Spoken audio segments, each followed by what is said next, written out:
You're gonna outsource it? I think he was gonna start it, mute it, and then we'll call it to order whenever Oh. you're ready to go. Okay, Is that yeah, because fine? he wants, Yeah, I he should doesn't want to expire.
Call the meeting of the Riley County Commissioners, June 22nd meeting to order. Let's stand for the Pledge of Allegiance.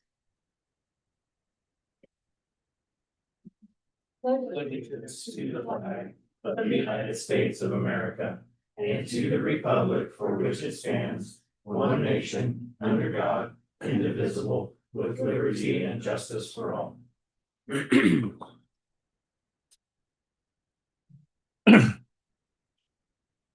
Well, I don't have a computer, so I will follow the. I was working yesterday. I don't know what happened. Anyway, do we have public comment? Good morning, Commissioner. Jake Vance, Riley County Councilor. I'd ask the commission amend the agenda today to replace my administrative time with an executive session for personnel matters of non-elected personnel. We need the entire time. I believe so. So moved. Second. So moved and seconded to do an executive session and the county councilor's administrative work session time. All in favor? Aye. Aye. Thank you. Okay, Good morning, commissioners. I've come barefoot. Well, got socks on. I feel bad about tracking, but I will take care of that. My name is Gary Oles. As you know, I live at 3308 Frontier Circle. This is kind of an old school meeting when the chair has no computer, you know, and it's actually a paper meeting. Kind of different. figure it out. Yeah, I'm sure you will. I just want to address what I always address, having to do with property taxes as you're working in the budget. Just we appreciate all the work they do and all the staff work that they do with regards to trying to come up with a, I guess we could say palatable, a palatable budget, if that's even possible, since we all have different tastes. I know it's unfortunate that you don't take public comment or citizen comment as you're talking in the agenda like the city does. So it's hard to cover all the remaining or the topics that I'd like to cover in the 2 minutes and 30 seconds that I have. But I just want to address the professional pay scale that you're going to be talking about, or I understand you're going to be talking about today on the agenda and creating what you refer to as the GG. I assume that's motivated by the fact, at least from what I read, the fact that you intend to hire a county administrator and therefore you got to kind of juggle the balls in terms of figuring out compensation for that position or revenue available for that position by making some changes in the professional pay scale of the I believe it's the clerk's position, as I recall, so that there's at least additional funding available for that. I think you'll also be talking today about your compensation. I would encourage you a couple of things that are probably going to be very unpopular, but I want to share them anyway, is that I would encourage you to not give yourselves a raise for the 2027 budget. I know that's hard because the cost of living goes up. I realize that. But in theory, and I don't know this, so you can say I'm wrong, is by hiring a county administrator, some of your responsibilities, probably very limited, but some of your responsibilities are going to be shifted off to the county administrator. So there's a pretty good justification for no increase. At least I didn't come up and say, cut your salary. But the other areas, I would encourage you as you look at COLA, because I understand that RCPD had to make an early commitment with regards to their budget for you all. And therefore, I think it came up with a 1.5, don't quote me on that, in terms of COLA. And I would encourage you to maybe fall in line with that or thereabouts, very close to that COLA. And then lastly, if you do go with a COLA, and I hope none of you take this personally, I would encourage you to not give a COLA to the department heads or the other elected officials, just because there needs to be some type of property tax relief. Maybe we'll get a 0.1 mil reduction or 0.25 mil reduction. I know it's hard and it's not personal, but I'm really trying to advocate for those people who are struggling. Thank you. Any other public comment? John? Just want to remind John Ellerman, Public Works. Just want to remind everybody that US 24 corridor study public meeting. You have one tonight in Wamego and one tomorrow at Powder Hall from 4:30 to 6:30. Okay. Any other public comment? Seeing none, we'll go to commission comments. Commissioner Ford. Yes, Thursday afternoon, I met briefly online with my doctor to go through some recent tests and lab results. I'll actually meet with a specialist later this week on Friday to sum things up and figure out a path forward.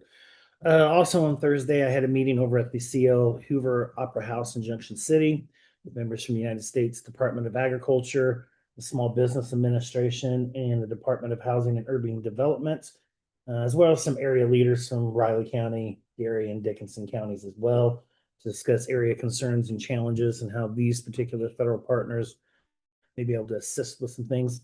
Thanks to staff from United States Senator Roger Marshall's office for putting all this together and getting everybody to this roundtable discussion.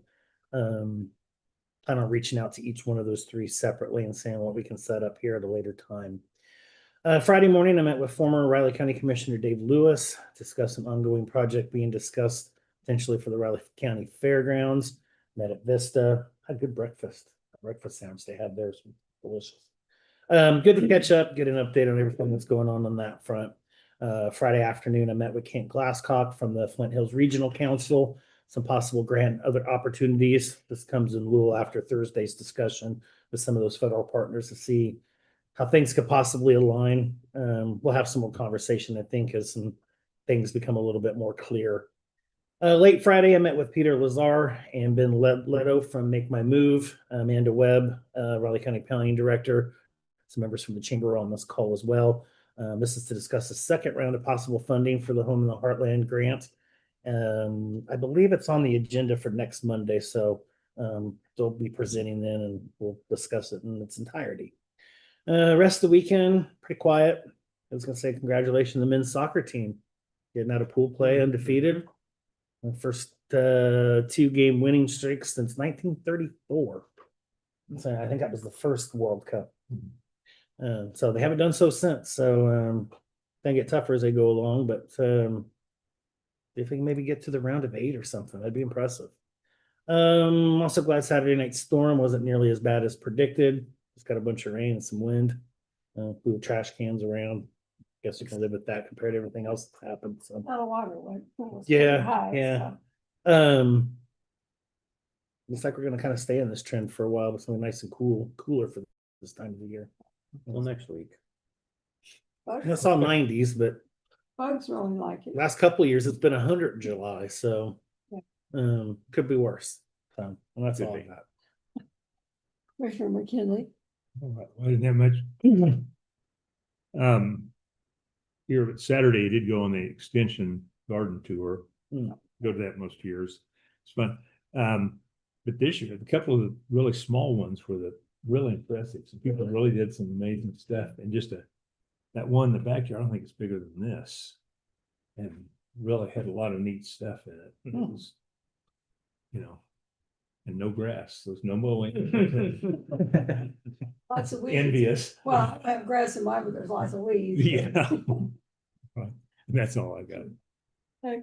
Okay. Well, I'll go back to Thursday. Our meeting concluded at the health department to have an update with our employees on the progress of the department investigation. All interviews have been done. Reports are in the hands of the 3 commissioners and the county councilor. This was the information we gave them. David Adams is going to continue to be the acting director until a new one is hired. And he did state he's not available to be permanent in that position. So he's got too much on his plate coming up. Friday, the offices were closed for the Juneteenth national holiday, but I did meet with Dave Lewis in the afternoon in my office to go over the proposal he's been working on with fairgrounds and event spaces. He's meeting with the 3 of us to discuss it. Good morning. And it sounds interesting, so, or promising. So I wanted him to come in here and see what we'd done with the chamber, and he was real impressed with the remodel. He was here for, what, 4 years, I think? Yeah, so he thought it was pretty good, so. This weekend didn't go to several events due to the weather. But went to a private party on Saturday afternoon, evening. Did get a little yard work done, mainly pulling weeds. But the humidity was limiting. Yeah. Yeah, it's really tough. With all the issues to think about, county, law board, RCPD, health department, reorganization, etc., I did need some time to decompress. So tried to keep the weekend fairly quiet. Spent a good amount of time reviewing all the documents for today's meeting and have comments later on various items. So that's all I have. Go to business. Okay, first item we have wind turbine removal agreement. Well, I did read it over. I don't have a copy of it here, but Good to get that down. Yeah. Agreed. for the dollar for, yeah, But it saves us some back in the higher, so we take it down. Oh, I know, no, it's a deal. They're gonna take, both antennas, both towers, Oh, both, oh, the meta tower, which is the wind speed tower, and any other equipment that doesn't belong after it's gone.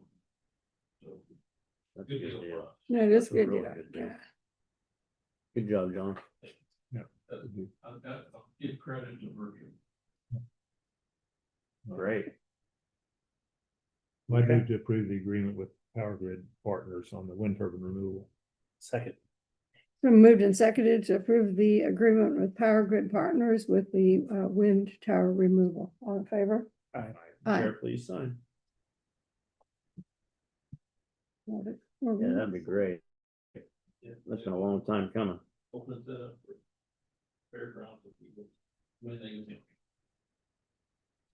Except for the big old hunk of concrete in the ground. Yeah. Oh, we should be able to use that somewhere. Any employee that needs disciplinary action, a hammer and a chisel. Yeah. There you go. We could all go over there and take a swing. That's some serious Get some- concrete. How deep is that stuff probably? Some of the bigger ones. Under 20 feet. 20 feet, I was gonna say 10. A lot of steel. Mhm. That was the concern with them going in. When the time comes, they gotta go. Who's gonna remove all that? I imagine at home. Yeah, I just said, they thought, let's get some dirt over it. Or regrade the whole, I don't know. Is it a high spot or a low? Spot? Just regrade over it. Had to cut 4 feet of it off and just fill it It's in. the landscaping, it's a landscaping feature that There you raised go. out there. Never like those things. I'm sorry, this is taking a while. Whatever that.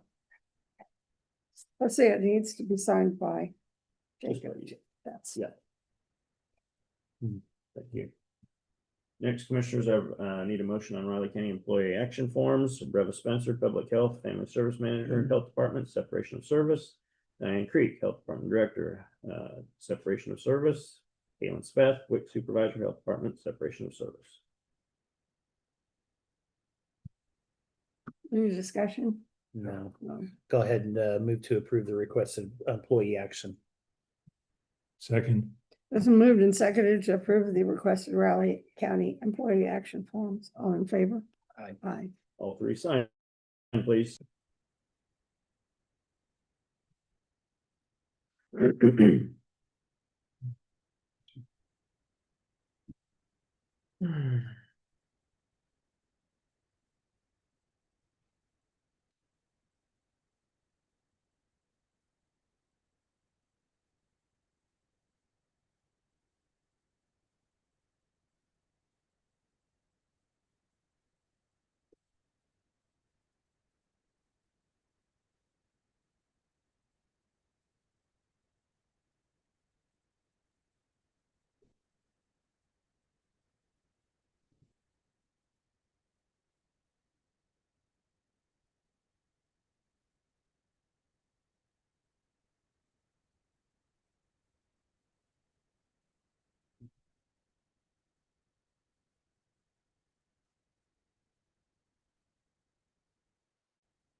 Really need computers, do we? I'm having this little fight. they're on the board. Not a lot, Screen. a lot of room in this computer is right here. so.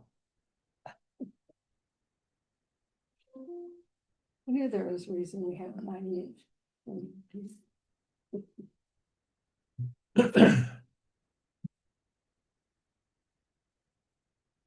Thank you. Commissioners, any changes to the minutes?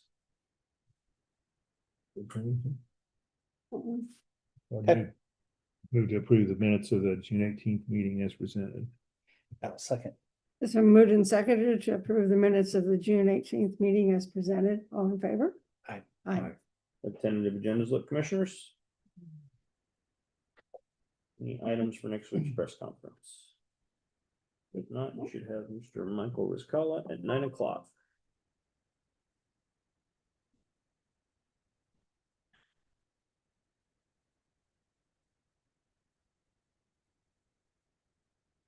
Oh. I was just getting along fine without it, though. Okay, so is it hooked in now or what? I'll let you-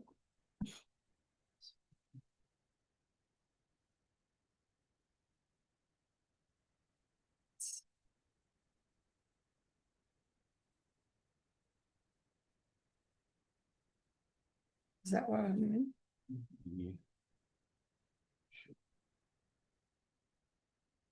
Oh, Come on, Elizabeth.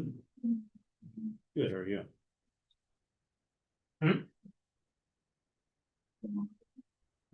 Working on something. Yeah, yeah. About that. That was extra a lot this weekend.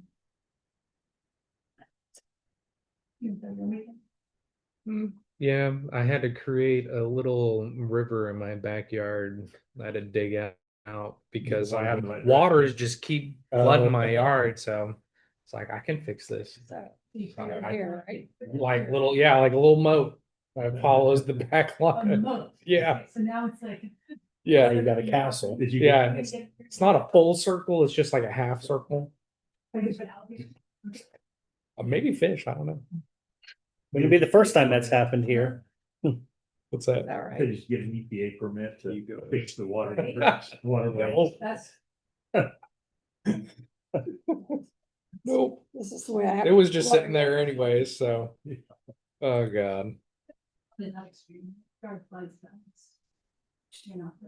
Yeah, well, with my backyard, how it's You're back on the hill, and so It's all everything, down. yeah, it flows to the like retention wall, and then it narrows into a spot, and then it just comes out of that one spot. It doesn't stop. It just doesn't stop. Thank you. So we'll just redirect it. And that was my thought, and it's working, I think, pretty good. So it doesn't look very pretty right now, but we'll get there. Like improvements to the property and increased valuation. Water features get Be included? careful what you talk about around here, Jacob. I don't really know, if he hand dug it by himself, does that really increase the value? Yeah, That's true. yeah. I'm not sure that sounds. It's like it was. damaging a Yeah, property.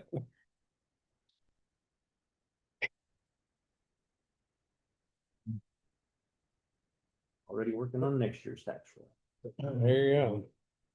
You think you ordered dirt, but it sounded like it. Yeah. So you use it with a shovel? Exactly. I was gonna say, it's pretty good. Move it with a shovel. No, that's what I did. Especially after it's been rained on. How about you? Got half of it out before the rain, and then the other half, well, it wasn't that same, first half was last weekend. Yeah. And then it rained and kept on it, so it finally dried out. Saturday, I said, I gotta get it done before it rains. Shoveled and shoveled. And I still got. Yeah, another that's hard to load do back. sometimes. They just- over My shoulders said. Yeah, last time I had to do a bunch of rocks. Yeah. Yeah. I'm just curious. A man prepared. I mean, so too bad.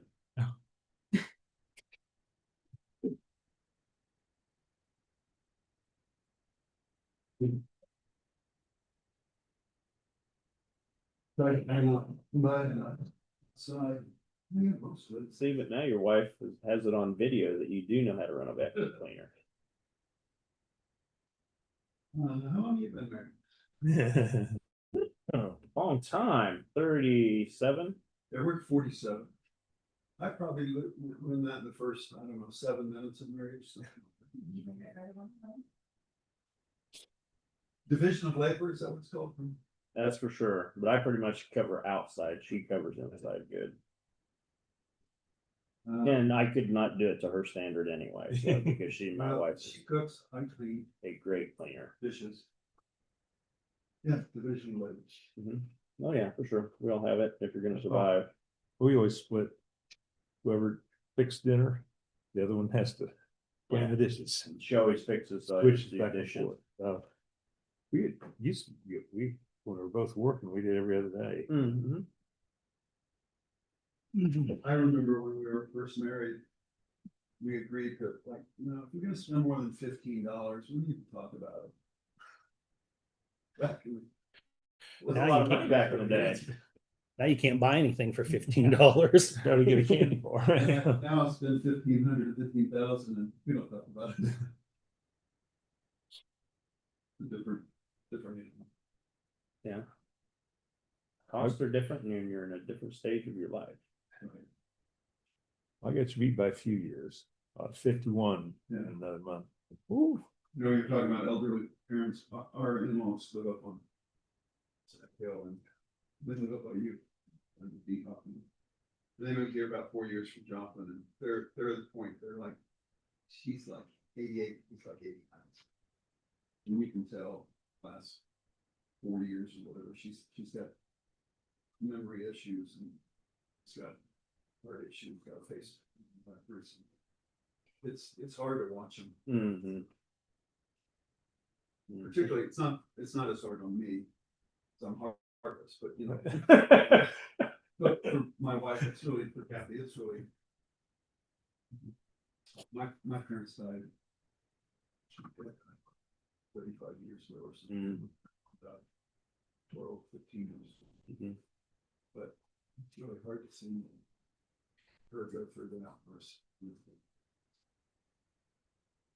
But it is what it is. Inevitable, you know what they say, what was it, Mark Twain, two things are certain. Certainly, What are your favorite topics? Actually, they are two of my favorite topics. The death side, I'm not too worried about because I have a hope. It's inevitable. You know, they've done all kind, they say coffee's good for you. They found out what causes death, birth. Mm-hmm. Starts the day you're born. I was telling somebody at church, some people got into it the other way, where you start out as an adult and you end up dying as a baby. It'd just be too long. Get younger, you start out at 100 and you end up 0. Yeah, but it's just so, it's time to start. Did you see Greenman died at 100? Lost another commissioner. Well, Time to start. He was there either. I didn't have no idea it goes. 100, Not. good for him. That'll be the third straight one. I was gonna say he missed, Like 102. Missed each of the last two. I mean, he missed the last one. I Yeah. remember it's Tuesday, he missed now, or already. That's what we need tonight.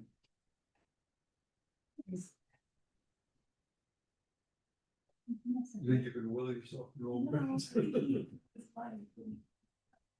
No. I can't imagine if you didn't have stress. Oh, yes, red. No, it's red. Been tight. Please, respond.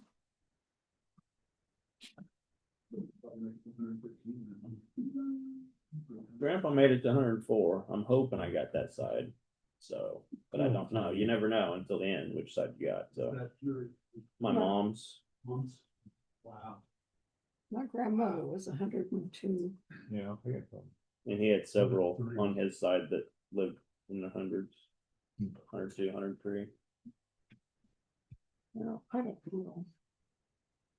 I think my mom got her genes because she's the one bought a mower at 81 and she's great grandkids on the ground. She plops right down, plops right up, and yeah, she probably outlived me is what I say. It's interesting that they said, "What, you still get down on the floor and play with the grandkids?" Yeah, I can't get back up, but I can get down there. That's just it. She plops right down, she pops right back up, on her own. Morning, Michael, how you doing? Good morning. Sorry, I'm a couple minutes late. This cracks me up every time I see it. Makes me feel like if I touch something, something's gonna go wrong. Thank you very much for taking the time to have me on the agenda this morning. I'm not sure if there is anything that I can clarify from the last budget request meeting, I know I ran out of time. I didn't realize I only had 10 minutes. I was told I had 30. Yeah, that's sorry about that. That's okay. Have a few updates this morning for you. We have recently hired three major positions at Pawnee. One is Director of Operations position, and that's Jordan Benj. Comes with a lot of experience from Fort Riley, former military, and has an MBA. We also have hired Gordon Lyons, and he's our Chief Clinical Officer. He succeeds Becky Woodward. And Gordon has a lot of experience. He served in key roles, including Chief Behavioral Health at William Beaumont Army Medical Center in Fort Bliss, Texas. He was also the Chief of Behavioral Health at Fort Riley, IAC previously. So we're very happy that we have Gordon on the team. We've also hired a Director of IT Services, and that is Will Baldwin. He comes to us from K-State Biosecurity Research Institute. He was Director of IT and held, several IT director roles in different capacities at K-State. And so we're focusing on rebuilding our infrastructure when it comes to IT, specifically in 2026. You see a lot of competing priorities. Electronic health record is one of them for us as a behavioral health provider, modernizing our systems. With everything that is happening around us, the world is evolving. So, and this actually will being the Director of IT is actually the first Director of IT for Pawnee. Prior, Pawnee had outsourced IT services. So this is a step forward for us. Stars Camp, if you know, Stars Camp, it's the only camp of its kind for individuals, for children with a mental health diagnosis. And we split them into two age groups, 5 to 11 and 12 to 17, and 5 to 11 has its upcoming 2 days camp and clay center. We call them the littles and the bigs, or ages 12 to 17. That is from August 4th to August 7th at Rock Spring Ranch in Junction City. We serve about 90 children through Stars Camp, and we're trying to expand it more.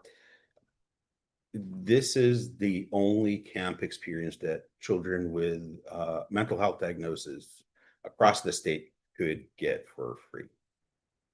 And it gains a lot of attention from donors in the community, and people appreciate the experience, and the parents themselves appreciate the experience. It's very unique. A lot of life skills are taught during these few days. Plus, a lot of effort and resources go into it. Our youth community services team, along with our adult community services team, help with the camp experience. One other thing too, I would like to bring to your attention, mobile crisis response has expanded, as I have mentioned to you previously.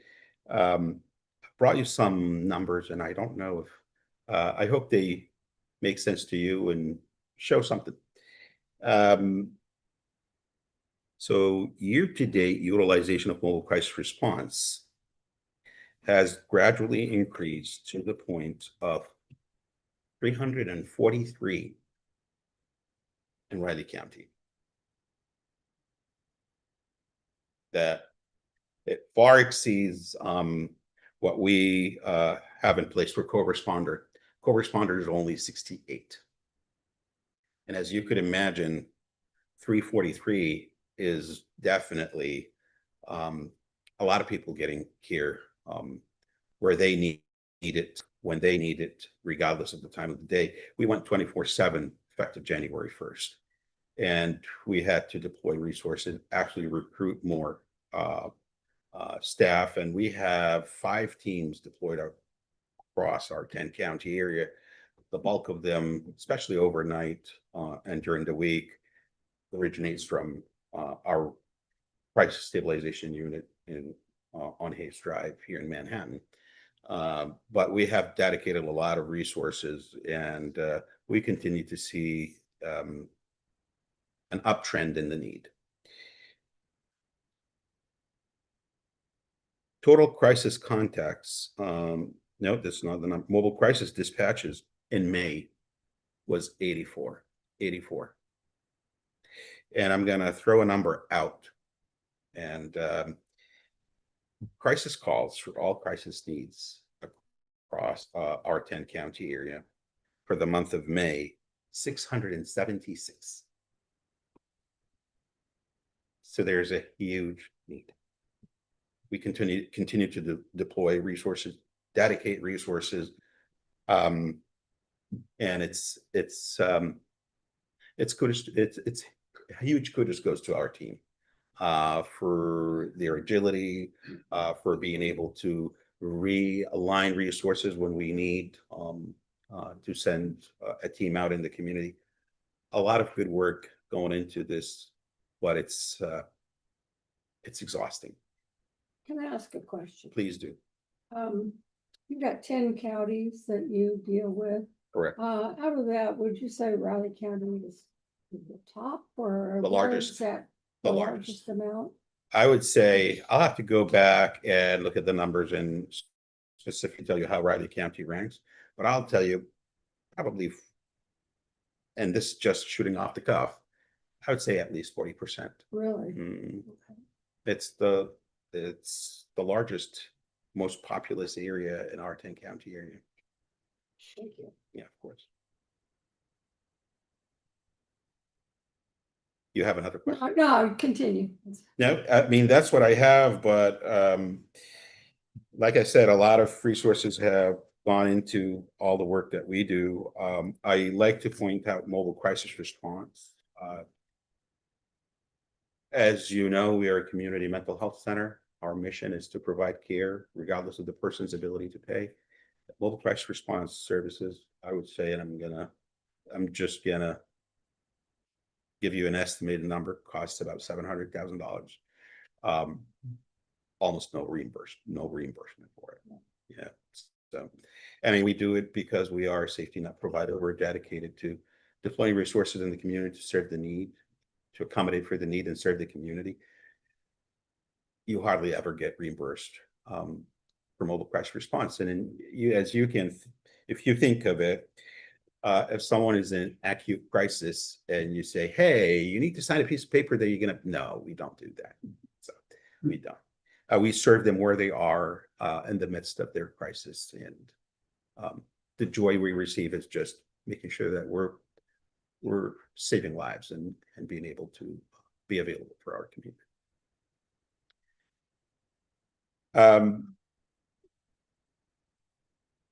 Our annual report is on the website. We put it on the website a couple months ago. Give you a copy last time. Again, like I said last time, it's a good bedtime read. Feel free to go on the website and read it. It really is. It has some success stories. The other thing too, and I don't know if you remember this from last time, but I'm going to give you a copy anyways.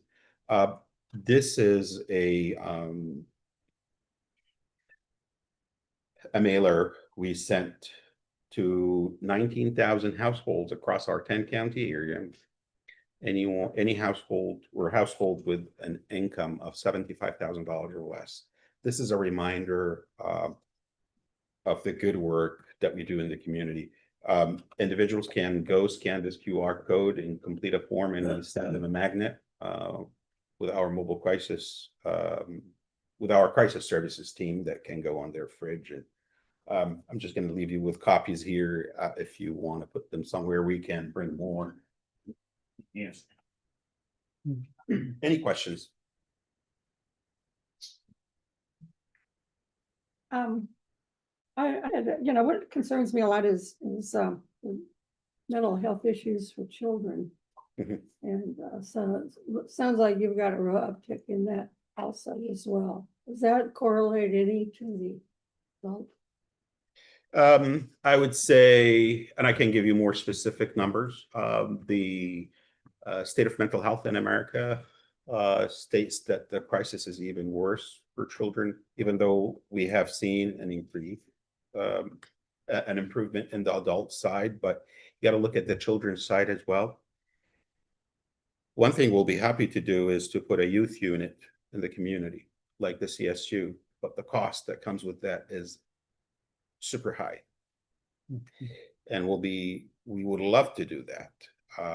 Again, it puts you against the wall when it comes to collecting the revenue. But we would love to do that, and we'll be one of a kind in our 10-county area, and we'll serve a lot of need.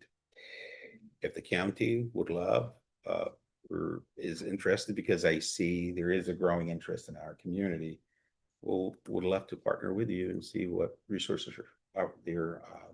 We continue to talk about that internally with our team, but when you think about the amount of write-offs when it comes to crisis services, because they're not reimbursed at the same level in the same way, it makes it harder to implement. But yes, there is an increase in the need for children. We have one of a kind, unique team that provides school-based services, and including Riley County and including USD 383 as well. And actually USD 383 has the largest concentration for the number of children. Interestingly, in our report, you will see that the number of children served through schools, 384 in fiscal year 2025. Yeah, there's a lot of need. Thank you. Thank you. Anything else? Have a good day. Thank you. Almost time for Megan Lewis. Hi, Megan. How are you? I think it's to be expected that I'll struggle with this, but let's see. I mean, it looks a little different. Did we get a different screen right here? Yeah, the other one got burned up from the heat. That Oh. was dark. Well, we didn't have any fans or anything in the box. Oh, okay. Apparently. I did not know that that's what happens. Oh, and remember, I always have struggled. Do I click? Click on next one down. This one down. Okay. Yep. There we go. I'm glad you guys are technology savvy with this thing. Okay. We've just seen it too many times. Well, I appreciate you not wanting me to struggle in front of everyone helping me. So good morning, Megan Lewis with Community Corrections here for my monthly update. And to start us off, juvenile intake and assessment services. Last month, I reported to you guys that we were already ahead of schedule during my monthly report, and we stayed ahead. So we are at 36 intakes for the month of May. And combined for Riley and Clay, that was a total of 28 that was 28 for Riley, 8 for Clay, and 15 of those were released to the parent or guardian, 2 were released to a relative, 1 was released to a family or a family friend or neighbor, and then emergency shelter was 3, 2 in foster homes, 1 was to a DCF contractor, and then 11 were placed in detention. We're going to talk a little bit more about detention here in a few minutes. For our Youth Court Immediate Intervention Program, we have a total of 25 here in Riley County that are involved in that program right now, and then 2 out of Clay County. Our JISP numbers for juvenile intensive supervision are at 19 for May. We've stayed really steady the last 3 months with our overall number there. And then we have 1 out of Clay County. For adult supervision, we have a total of 103. 88 of those are on intensive supervision with 1 in treatment, 14 in jail. We do have 32 absconders. And then for recovery court, in May, we had 22 participants for a total of 75 since the start of the program. 24 have graduated from Riley County and 9 from Clay County, and then 20 have been removed from the program for various reasons. Our next graduation will be August 5th, if anybody wants to mark their calendar for that. A couple updates for our programs are, we have June 30th, the end of our fiscal year for KDOC, so we're finishing that up, as well as our Kansas Specialty Court grant will end on June 30th, and we're watching for another opportunity to apply for the next round of those funds. And then the BJA grant closeout, we are working on that with BJA right now. I mentioned a couple times ago that there is some updates. They passed House Bill 2329, and that is going to have an overall impact. I believe Commissioner McKinley spoke about detention last week. That will have an overall impact on our detention beds and the number of beds that we utilize. There's going to be a great demand across the state. So I want to make sure that's on everyone's radar. We're waiting for guidance from KDOC, from their legal team, to see how we start administering the change. Our Kansas Detention Assessment Tool will change, and that's going to determine who will go to detention, who can be released, but there will be more beds that will be utilized. So, and there's already a shortage across the states that will end up being covered. That is all of that update I have for you guys. Do you guys have any questions for me? I think so. No? Okay, nothing? Okay. Thank Have you. a good day. Thanks, Commissioner, your press conference at 9:30.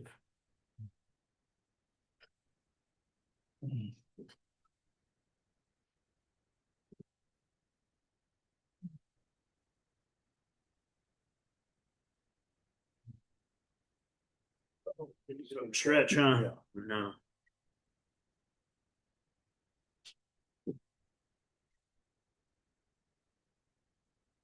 Well, at least I got the computer back. You go home. I It's really doable. didn't need it because I looked at it, everything on my home computer. Maybe it's better just to forego the whole thing. So Could be. it's costing us more money all the time. Why haven't we?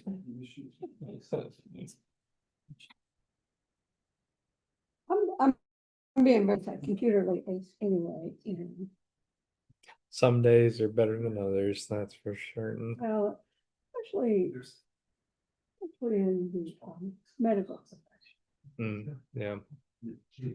And, you know, I go to see someone and say, I gotta go on portals. That's true. And, from the, you know, Yeah, I don't need any of that right now. and, you know, if you have something, you know, email it to me, send a text to me, call me.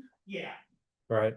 I don't need to be on a portal to get my diagnosis. I had that already. Fair. So I don't know, they don't, well, look at me like, huh?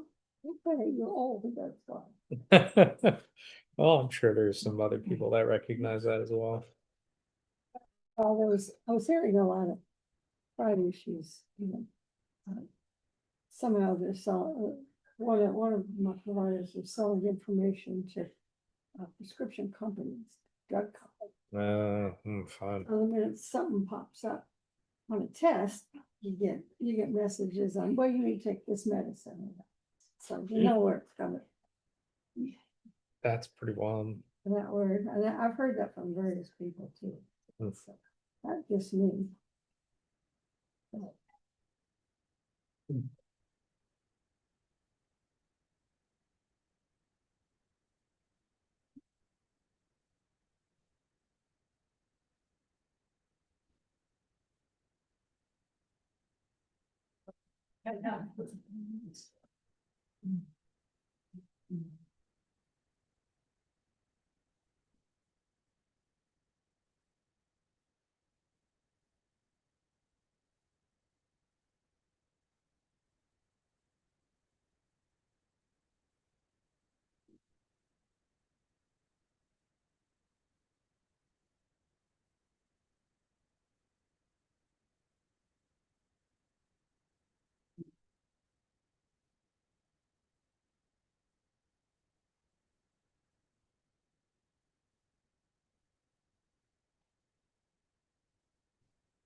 Children's attendance for the kids. Yes, so it's funny, so we specifically selected them.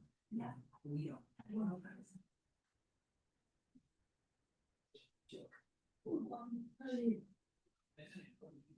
sketching. Coming out of all the sketching and. Well, I have that, yeah, no, it's no longer. It's like, oh, yeah, oh, yes, yeah. It worked out, I mean, we're done. Yes.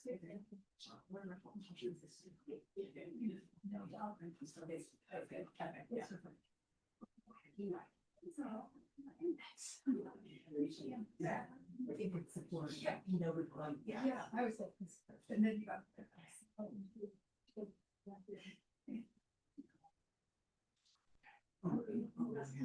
Okay, fine. We had a reservation box.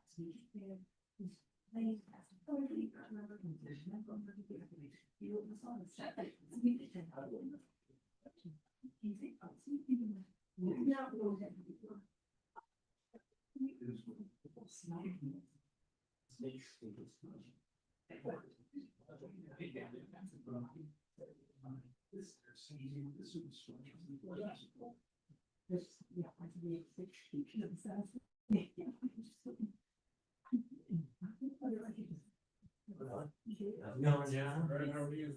Too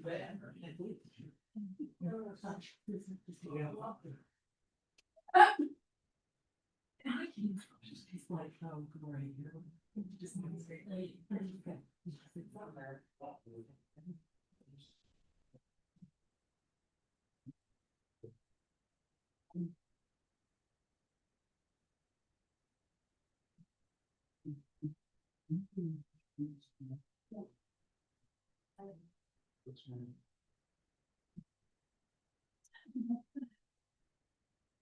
glory. Just That's like literally get in the car. We just go and have to sit down. It'll be up to like our. We just have to open up on the. It's interesting. I don't know. No, yeah, of course. Yeah.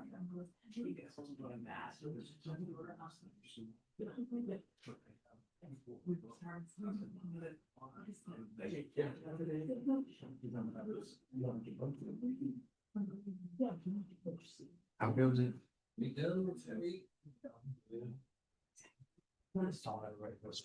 I also find a bit of a water problem in my house. Thankfully, it doesn't get into the house, but it floods the yard. And so this.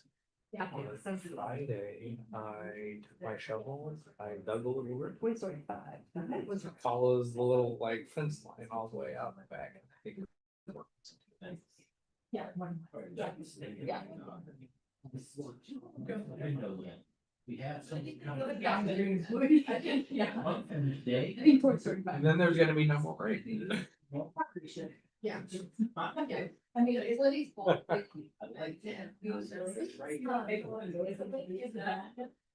I was in for you on LinkedIn. Hey, Michael. I'm sure you do. How you doing? How are you, Rich? Good, good. Good weekend? Wet. Caught up on your sleep? No. My basement is Yeah, getting it's a so I was sort of- waiting No. all night. You know. Oh, no. Sorry to hear that. I didn't, That's no I did fun. not, was that storm anything crazy? Because I slept right through that thing a lot. Yeah.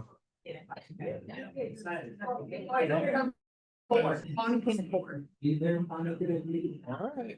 Well, that's good. It's got a week until they come fix it. Pretty early, right? All great. So. That's the, yeah. Fun of home ownership.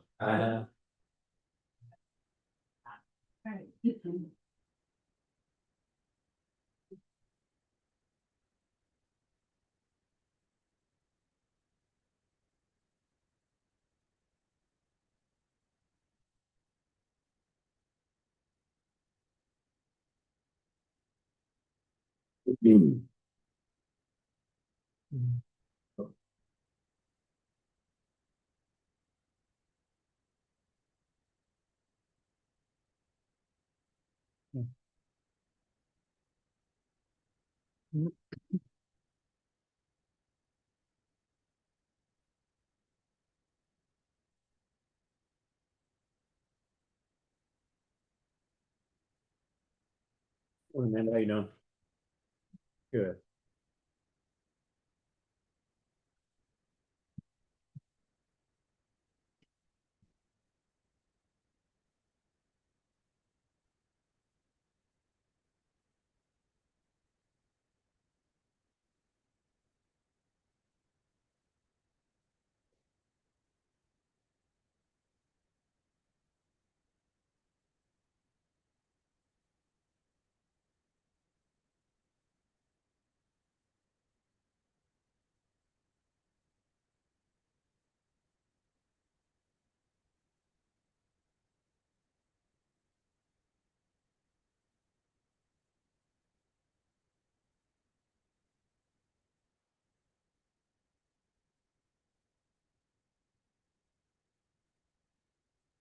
Ready for me? Yes. All right, good morning. Evan McMillan, Public Works.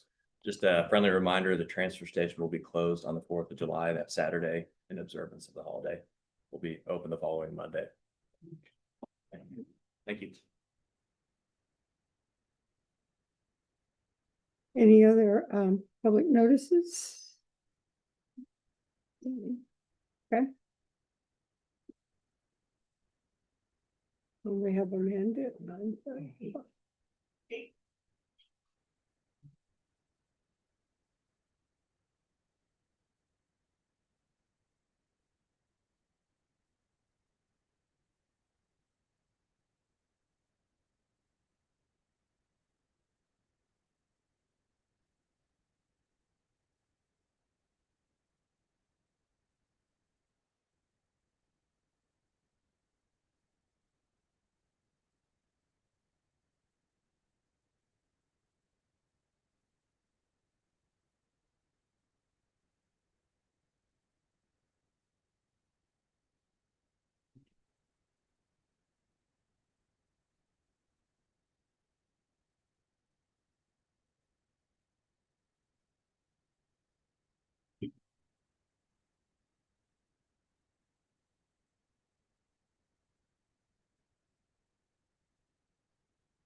Morning, Rob. How you doing?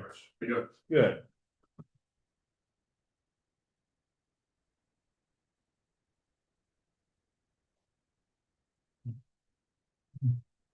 So it's Friday. Okay, no, Yeah. wait, wait, What was there? Yeah. Saturdays. The same two things. And they're read through them, they're the same people. Needed filler material. I guess. I didn't realize that it was a repeat. I picked up paper Saturday Oh, and it was, you know, I didn't realize they had that. yeah, they're the same thing, yeah. Yeah, the you know what same they're thing, charging us right. to post the election information, I think like 1,500, Susan told me last week. Really? She was What not is, happy, nor was I. What is Raleigh County in charge? Do you ever, Yeah, we do with Riley County. Well, I do not know. I can get that. be nice to see the comparison on. Significant difference. I bet it is. Yeah. The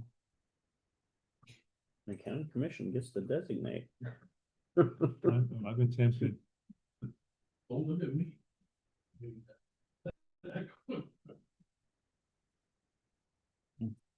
No, that's right. Well, if it's a significant difference, Oh, there it is. we need to look at it, so.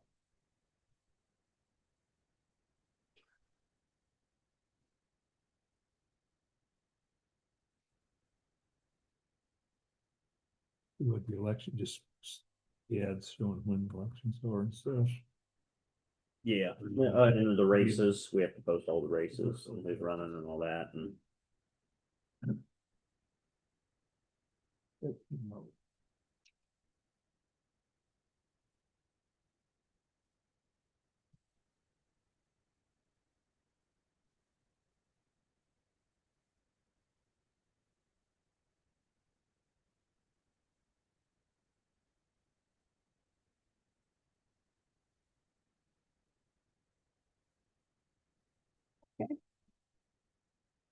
Good morning, Commissioner Amanda Webb, Planning Director.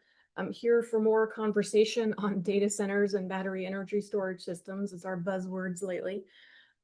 So we've, of course, we've been learning, we've been getting educated. There's still a lot to learn. They're not an easy thing, as I know you folks know. But just wanted to come back before you to basically see if you're ready to give any direction. And if you're not, again, perfectly understandable, just seeing what other information I might be able to provide to you to help you in your thinking. And even if you're not ready to give direction, maybe we could have discussion on where you folks are, what you're thinking.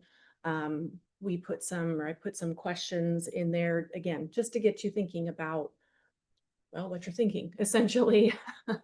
You know, again, if you're thinking, yes, we'd like to allow these in some ways, maybe I can, you know, bring some information back to start thinking about what regulations might look like, you know, criteria and those sorts of things. Just really wanting to see what I can help facilitate for you folks, so we have a few months till the moratorium expires. Obviously, I'd like to use that time as best we can. We can obviously always extend that if we need to. But again, just want to use this time to get you the information you'd like and to help kind of facilitate how you'd like to proceed. So I will leave it to you folks. Do we have any people that want to sell their land in Raleigh County for data center or thinking about it? I've not heard anything. That doesn't mean there's not people thinking about it or interested, but I haven't heard anything about it. And I don't know if any of you folks have. So I've not gotten any questions or calls about, hey, I'm looking to sell my land to, you know, for these uses. Say, for instance, somebody inherits some land and doesn't want to come back and farm it or whatever. I say, well, this is a good way to, you know, make some money and get rid of it.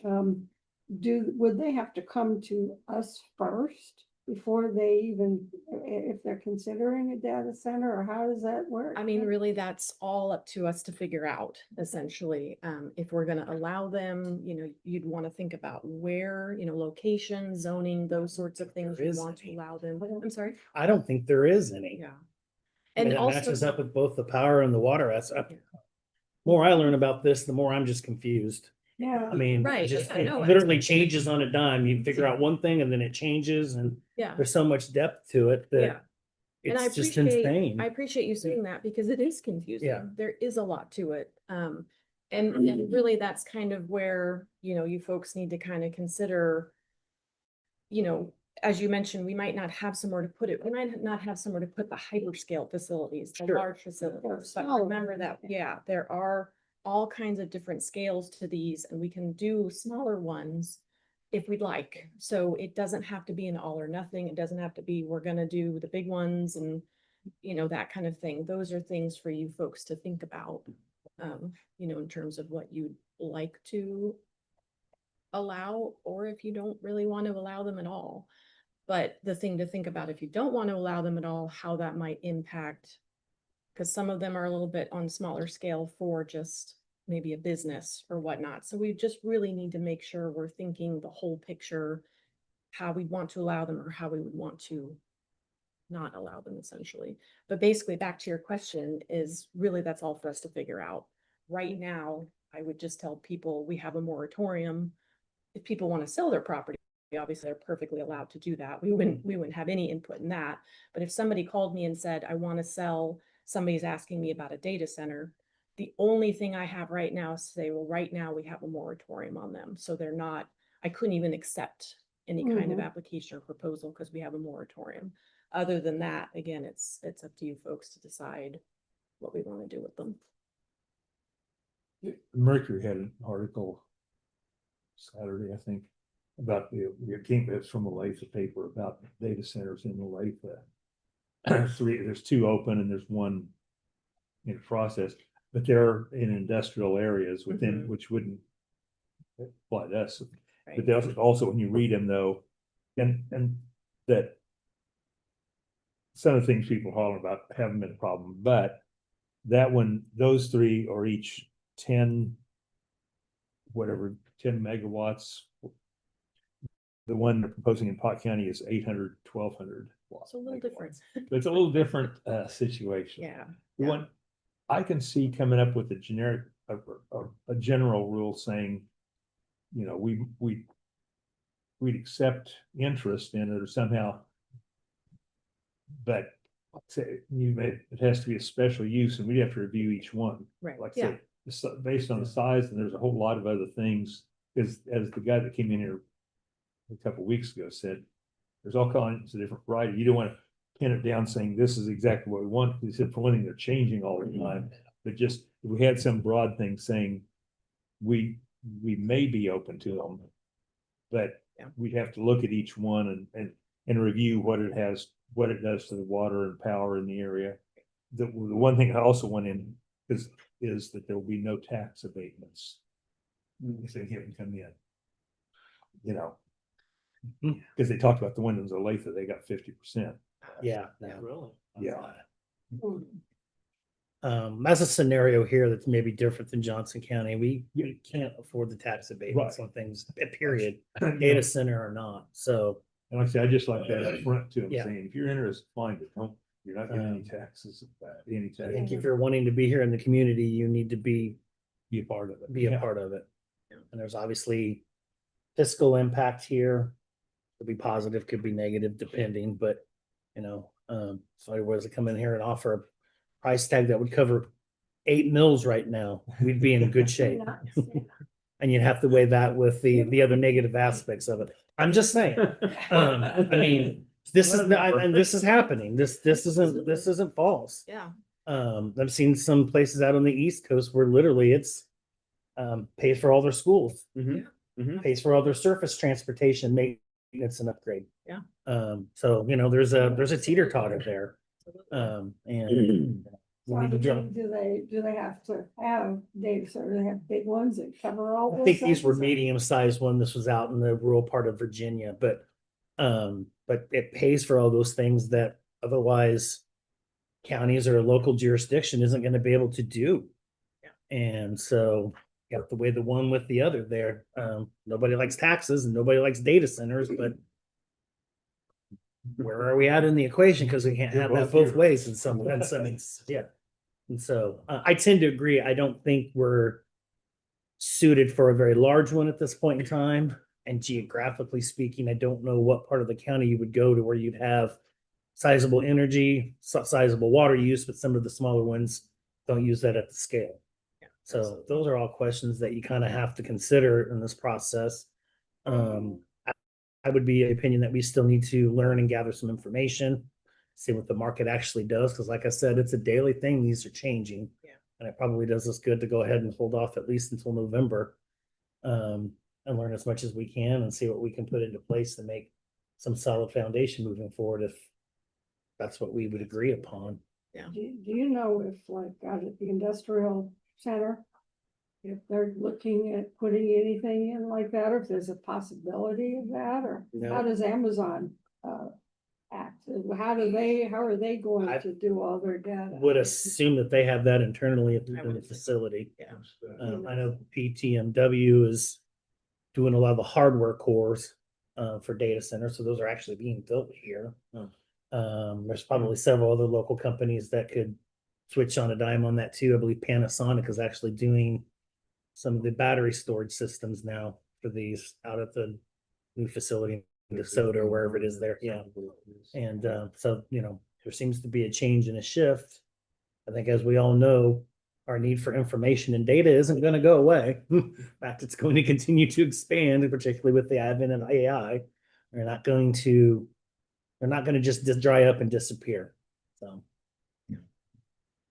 that's my 2 cents. Well, it's just, yeah, it is confusing. And you kind of alluded to it, Commissioner Ford, but, and I apologize, I should have kind of said it more clear when I started.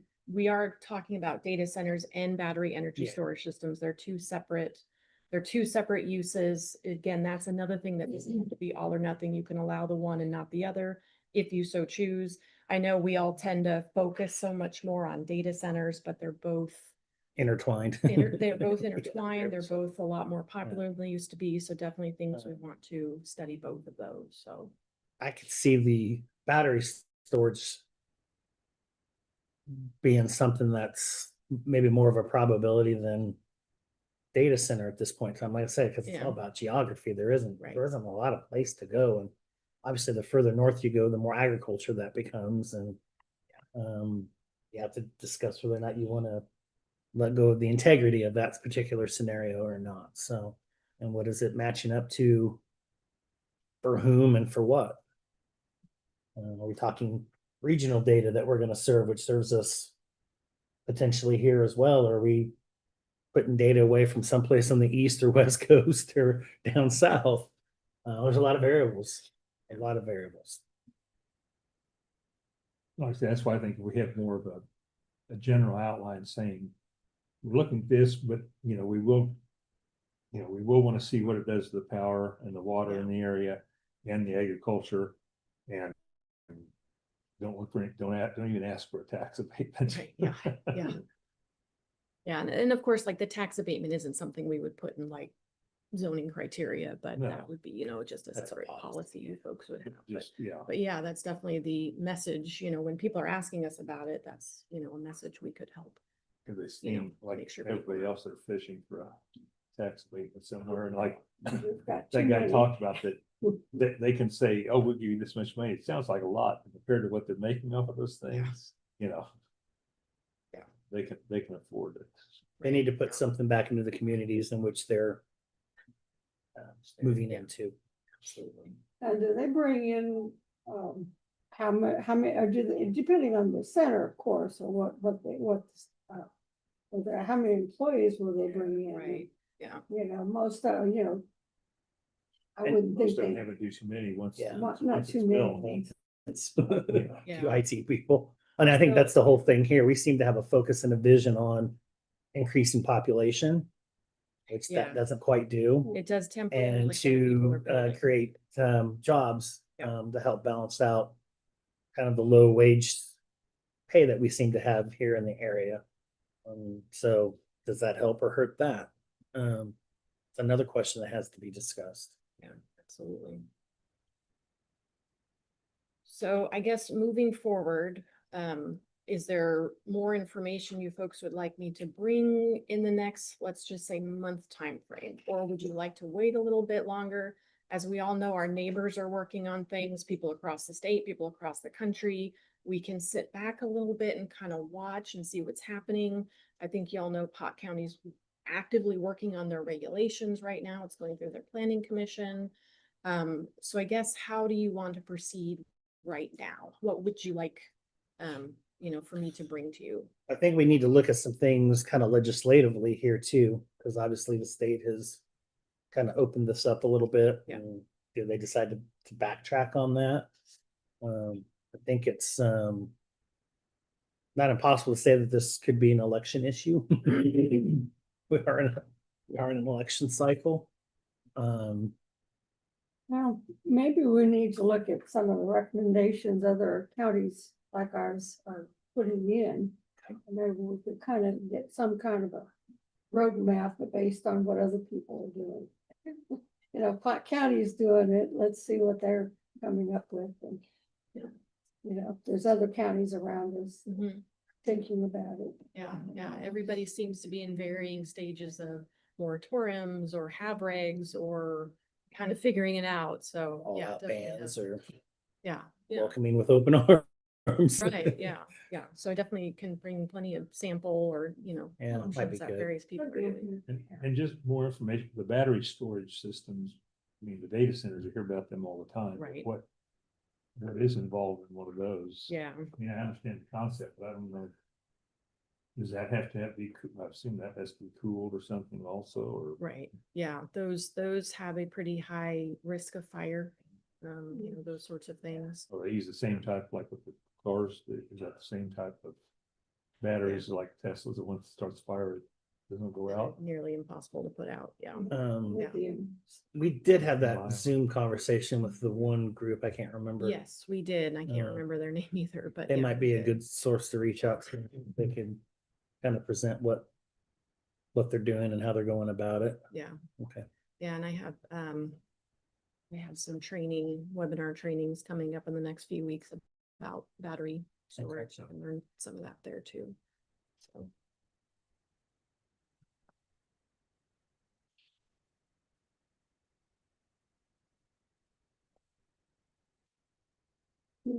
Enough to work on with just those things. that we Yeah, brought up. yeah. I think I'll target, if it sounds okay to you folks, I think I'll target maybe later next month to bring back some information. That'll also give us a little bit of time again to see what Pot County's up to. And just see I can collect what some of our other jurisdictions in Kansas are doing. Present that information to you. And just, by then I should have most of the training for the battery storage done, so I can bring that information. So I'll just kind of keep funneling information to you, and then, we'll just kind of keep going from there, if that sounds okay. Yep. Okay. Sounds good to me. All right, thank you. Thanks, Amanda. Next commissioner, you have Elizabeth Ward at 3:55.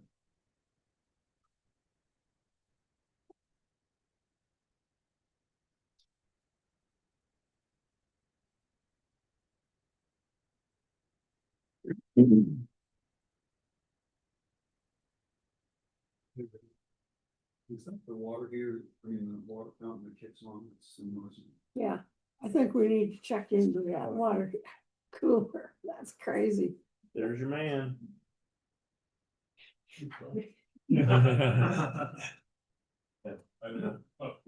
Speaking of, need to get some water. There's a new cooler in the room in there. Yeah. It's got some water in it. I put it in there. Oh, you did, okay. You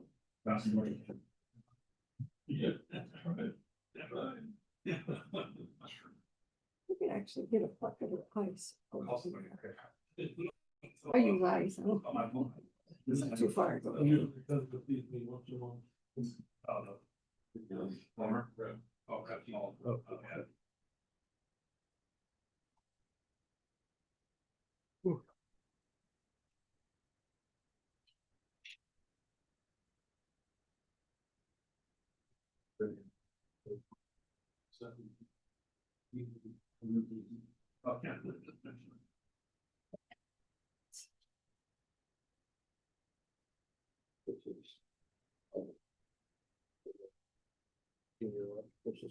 Mhm. Do you wanna? Sorry, Commissioner. Did you want to talk? I done.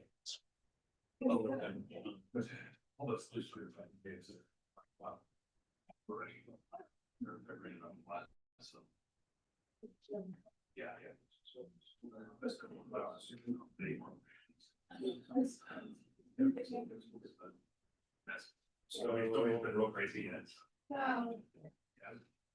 Who's the listening? So it would mean anything that would have finance like regular. So anything that would not be.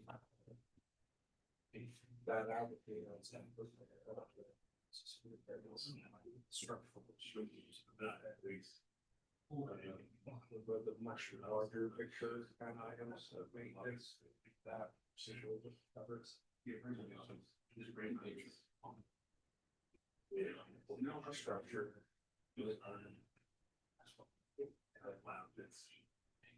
That's the record. Yeah.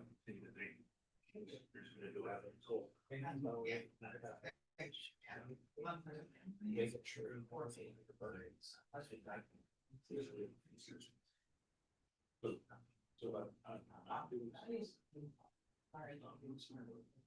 Yeah. Yeah. Yeah.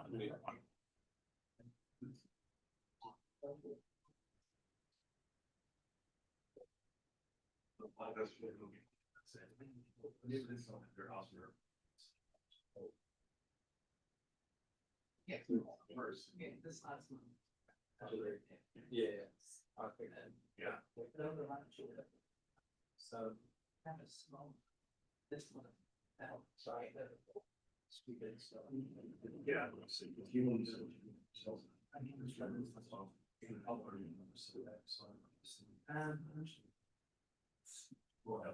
Someone's trying to find out. That is all very different. Get the nurse. And I, like, it's all very different. Yeah.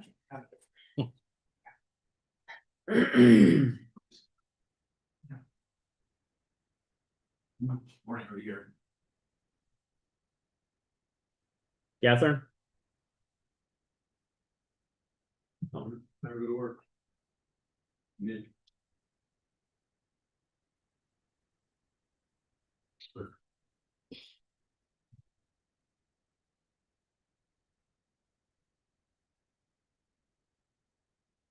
One B.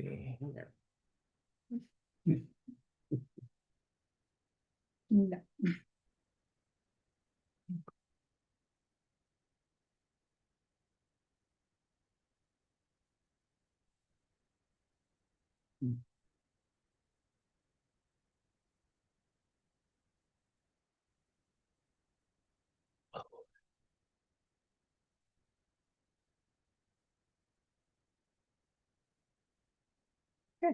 Good morning, Commissioners. Elizabeth Ward, Human Resources Director, and I'm here to ask for your approval for the contract for EAP, Employee Assistance Program, for our non-benefits eligible employees. So this would basically cover all of our volunteer firefighters and our election workers. So we do have EAP for our benefit eligible, our regular employees through the state. It's part of our health insurance contract.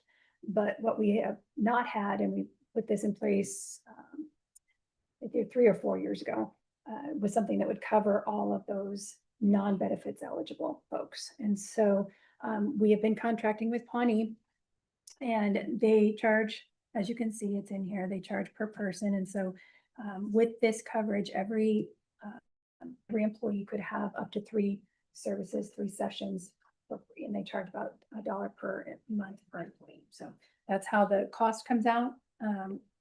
In the past, the thought was that some of those employees, particularly the volunteer firefighters, although it could definitely be with the election workers or other employees, have jobs that definitely might encounter an issue wanting counseling and related to their job. So it's the thought process there.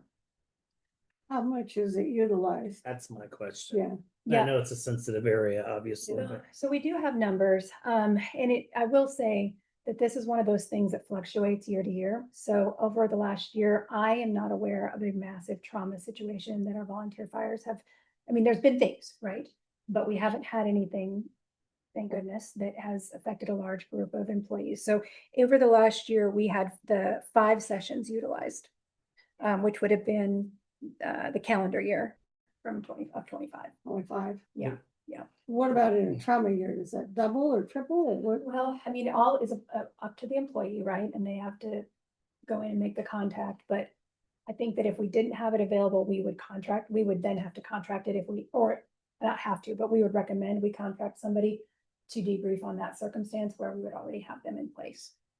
It's kind of it's like an insurance policy, right? You have it in case you need it. I know, and Russell's not here today, but he and I worked pretty hard on getting this in place. And then we've met a couple of times to like tweak the services that we get from Pawnee. And so we just met again, gosh, I want to say it was about 6 months ago, just to get a different response when they call in. You know, the first line was like reception, and now the first line is a specific person that can schedule them right away.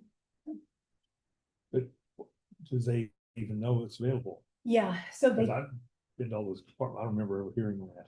in At the fire. the fire board meetings. Yep, so every new firefighter gets that information upon hire, and they get a whole handout and a contact, and then it's in their SOPs, their fire SOPs. And then I do know that Russell, Jake, and Doug do refer people. Or just Yeah. when things happen. Yeah, anytime that somebody Oh, has. So I can't, I would want to believe the battalion chiefs also do that. I guess I don't know that 100%. I know that some of them do because we've had specific conversations, but I know Doug, Jake, and Russell are aware and have referred people. Okay, that's just what I want. Yeah. Make Yeah. sure if we're gonna pay for it, make sure they know it. Well, and and- it's available. Yeah, I think that's really important. And there's different places who've done that differently because you want to be kind of confidential, but also you want to get the information out. So I know we have cards, we have posters, but by you saying that, I wonder if we couldn't just put a poster up in every Yeah. station. And I don't think we've done that. It's been right there in the red book, but yeah. I don't think they spend a lot of time. yeah, I think we could do more. You know. We I think definitely have to. having some kind of a little poster about Yeah. each of the stations. Yeah, and Pawnee makes advertising for us, so we can just get extra copies from them and ask the guys to put them up. What would those sessions cost per session? Like if we were just to pay for those sessions, there's only 5, out of what we have 300. I don't have that number. I guess it would, I'd have to find out what a counseling session, a non-insured counseling session would cost. $100 I or would guess at least 100, but honestly, I'm just talking out of thin air. So I could find out if you want to hold and wait on that. But then again, I guess it'll go either way. And then also, we would have to know who the person is, which is part of EAP. So I don't know if I honestly don't know if that would affect people's usage or not. I think what does affect people's uses is that there's still certain stigmas Yeah, about using these programs and what that feels like self-wise. yeah. I would think that that's probably a high instance case amongst firefighters and emergency personnel in general. Maybe they do need to use this program and decide not to for any specific reason that's beyond what we could know at this point in time. But in terms of establishing a cost on making that available, and got to be part of the discussion at least. Yeah, I mean, comparatively, EAP is always much less expensive than if you were going to insure everybody to have counseling, right? What your insurance cost would be. So $1 per month per employee, but they're banking on obviously not all 300 people coming. I mean, that's kind of how you have to figure this scenario out. I do think we've done a good job of talking more about EAP as a county. I mean, our department heads are aware of it. Our supervisors are aware of it. They hear it more often from human resources and different folks. I think people are becoming more open about talking about their own counseling experiences. But yeah, that's all gonna be very personal experience. Maybe we ought to get the posters out and see, reevaluate, like, are we getting uptick in numbers after we get more information out to the people as opposed to the supervisors? Yeah. Well, I think we can do that, but we'd have to do it at the next year. So we have a 1-year contract. So I mean, I definitely think we can continue to track. And I didn't bring you the previous year's numbers. I only brought, I brought 25, but I didn't bring you a history of that. So I can put that on and we can look at that over time if you want to. We can't really put the posters up if we don't contract them. You know what I Oh, mean? yeah. Yeah. But like I say, the posters, these need to make sure that it clarifies it's confidential. Yeah, they that do. the county will never know who went or, And we'll try to highlight and bold that, yes. And I know, again, those three gentlemen definitely know that, and we don't even know who it is, right? They don't have to tell them anything except I'm an employee at Riley County, and then that gets covered. But yeah, we definitely want to highlight that. It's a hard sell when you're talking about 5 people and $3,600 may not seem like a lot, but it's kind of the process behind it. like you said, it's kind of insurance. in case It something is. does that. It really is, yeah. I mean, it's insurance in case someone. Is that a calendar? It is. They didn't get it out to us as early as maybe they normally do. We're a little bit behind, but yes, it's a calendar. It's suit. So we've got January coverage right 1. now, but we don't have a contract. Oh, it does. Oh, okay, it begins. Yes, began 2 weeks ago. And they got it out to us about a month ago, and then I got it to Jacob, and then we got it through this process. And they admittedly, hey, we're just getting this out, but they've kept us covered, so.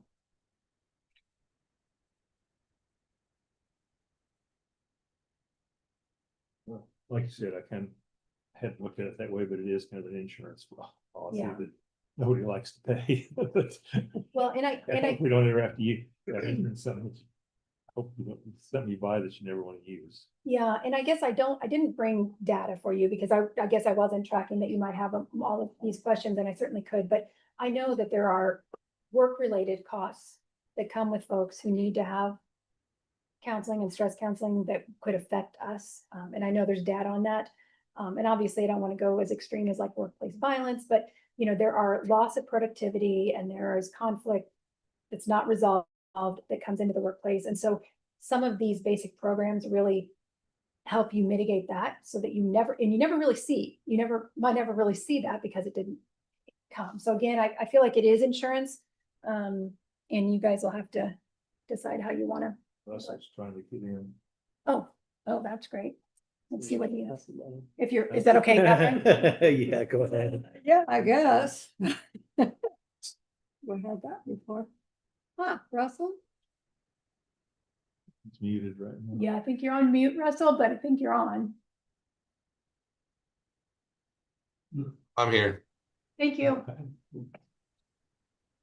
Hi, Russell, you have some comments? I was just listening. I think I might have been a little bit behind on the commission meeting, but yeah, I mean, we definitely need something for the firefighters.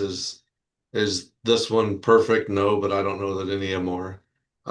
We need some outlet resource for them to access. And it needs to be confidential. I'm sure Elizabeth's already talked about that. And they may not want us to know that they access it. And so, but we do regularly remind them about it at county training meetings and anytime after we know there's been a serious incident, we'll send out an email reminder about it, reinforce to the officers to let their station people know that it's a resource for them.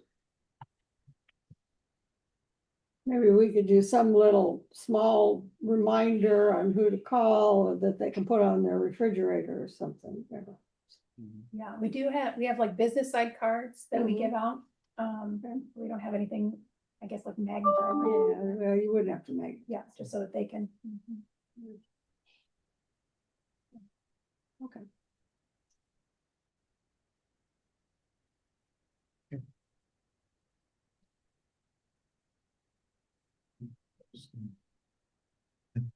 Didn't see anything when he walked on by. I didn't see anything. I've walked around. Okay, well, let's see, what do we want to do on this? I think we need to go ahead and sign up for it. Yeah. I think it's a good service, just, Do you think we need to track some Yeah. numbers and make sure that we're getting full value? Yeah, they do track it for us, but I'll get that back to you in kind I of don't an need to know annual. names or anything, obviously. just absolutely, numbers yes. of- Right, right. You know, very good to repeat. It will not have names. We will never know who are the folks. It'll just give us numbers of usage. Yeah. Yeah. And we've got that. I mean, they've been giving it to us year over year. I just haven't brought you comparison year over year. I just generally have brought the previous year. Okay. well, hopefully not necessarily the need, but Right. usage. Right. Right. I mean, that's the thing. You don't want to need it and also it's great to have. Okay, well, I'm gonna make a motion then to approve the contract with Pawnee Mental Health Services for an employee assistance program covering Riley County employees and their families. Second, This is moved and seconded to approve the contract with Pawnee Mental Health Services for an employee assistance program covering Raleigh County employees and their families. All in favor? Aye. Thank you. Chair, please sign. Thank you, commissioners. Thanks, Russell. Thanks, commissioners Can- and Elizabeth. Wait, what I did? Okay.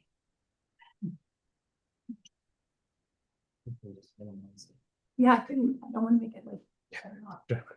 right. Right, since he's got it. Yeah. Ready, ready. No, not today. Gary, I can show you where my truck's at. Yeah, I've got one too.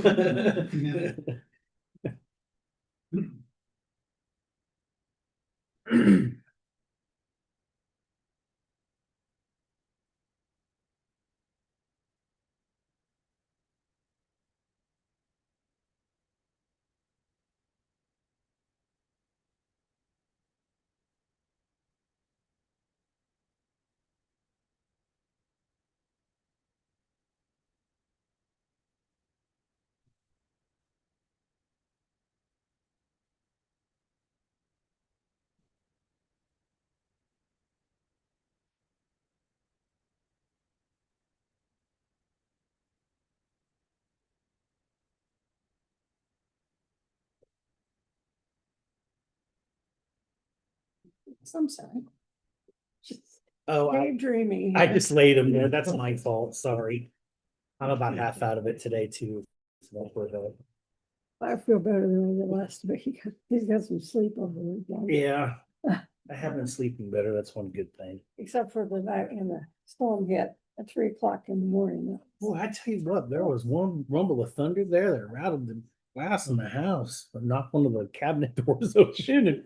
And Well, I had. thought it was an earthquake. I saw that for Really? It's behind me and lightning hit the water and bolted everybody. Yikes.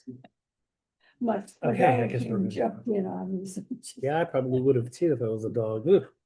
All right, well, Okay. I'm gonna move that the county commissioners, including Chairwoman Foki, Vice Chairman Ford, and Commissioner McKinley, with Jacob Hansen, County Council, and Elizabeth Ward, Human Resource Director, recess into executive session for personnel matters of non-elected personnel. It's an exception to Kansas Open Meetings Act, and to protect the privacy of the employees, to discuss the conduct of employee or employees, and the open meeting to resume in the commission chamber at 10:30. 10:30 a.m. Yeah. Second, Okay, it's been moved and seconded for the county commission to recess into executive session for the reasons previously stated under the personnel matter exception to the Kansas Open Meetings Act. All in favor? Aye. Aye.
We are live. Okay, I'll move the Board of County Commissioners come out of executive session. Second, I moved and seconded, the Board of County Commissioners come out of this executive session, all in favor? Aye. Aye. I'll also move that the record reflect actions shall be taken consistent with the consensus that was reached in executive session. I'll second. So moved and seconded that the record reflect action shall be taken consistent with the was reached in executive session. All in favor? Aye.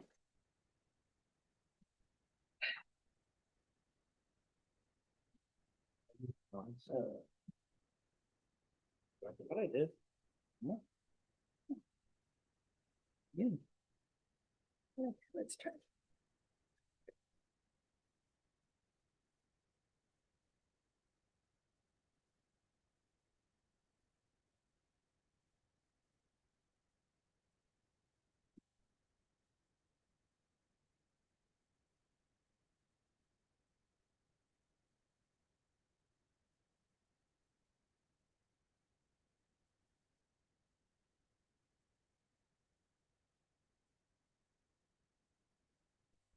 You ready for me, Kathy? Yeah, I'm sorry. Okay, no, it's okay. I just want to make Sure, sure we're on. papers in order. All right, good morning again, Commissioners. Elizabeth Ward, Human Resources Director, and I have two items. The first one is a compensation review for the county clerk position grade.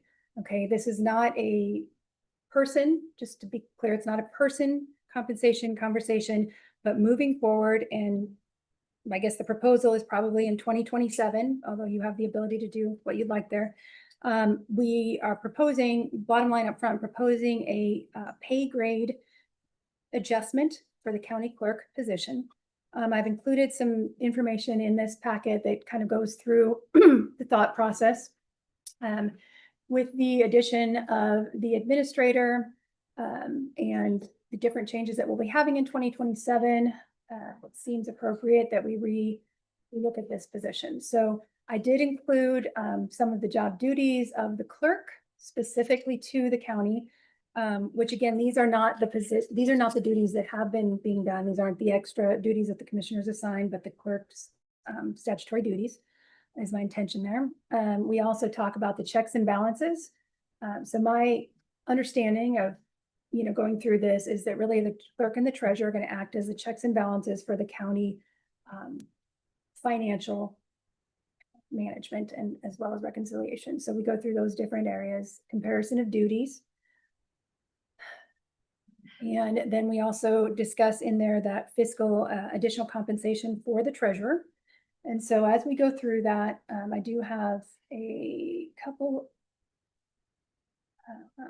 So here's the pay scale, which is our professional pay scale. You can see where right now the clerk lies at HH, the treasurer lies at EE with an additional 11,000, average and $11,000 compensation. We have the two job descriptions. Of course, Riley County does not have job descriptions for our elected officials. So this is something that was put together across different counties. I don't know if it used the Treasurer Association, but Shiloh reviewed the job duties here for this. So it gives us a good idea of those things that are required from the treasurer. Same for the clerk. This is a clerk and elections office official association. Rich went through that as well. And looks like a good overview of the duties. I think it was funny, they could take over in case there was a, problem with the election. I thought that would, Yeah. where it is now, I just had a real smile on that. Yeah, and obviously Riley County has the way that we do it, but these are the things that could be done by the clerk. And then this is tiny. What was that one at the very end? That I was, don't know how to make that. Right there. I probably could look at the screen in front of me more easily. Okay, so this is where we end up with the current versus the proposed. And again, it's not the person in the position, but you can look at the mid rates kind of as a comparison and go from there. And so of course, open for discussion. I can answer any questions. The recommendation is to bring the grade down to a GG. And I guess if there's anything else in there, I would love to answer your questions. Down to FF. Mhm. I think it ought to be down one more to FF, which is where a lot of those positions are. Here's the reference for that on the Oh, okay. positions. Now, these would, you're talking about these coming into effect in 27, but we don't know if we're gonna have this whole reorganization happening in 27 because of space needs and because of hiring another person. Yeah, that's a very good point. I guess I am proposing this with the whole part of the reorganization. It was on our to-do list with the Yeah. reorganization.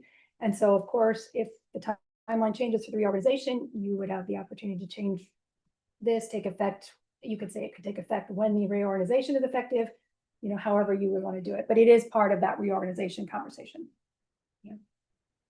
We're 6 months into this year already, so it's kind of like, I'm kind of thinking we're not gonna get anything going as far as that whole plus space need for that position to affect everybody else down there.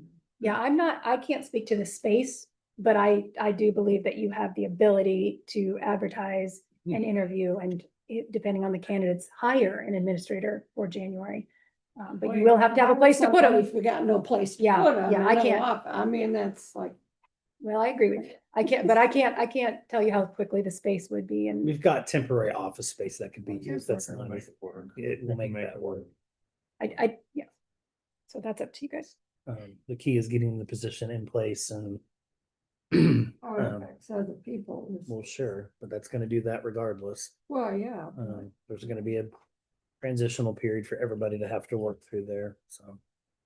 And I guess the only other thing I would say is to be cognizant of your other professional positions that are probably in that pay range. And so if you have a clerk overseeing elections, you have a clerk overseeing some of those duties, if you go too low, you're probably not gonna.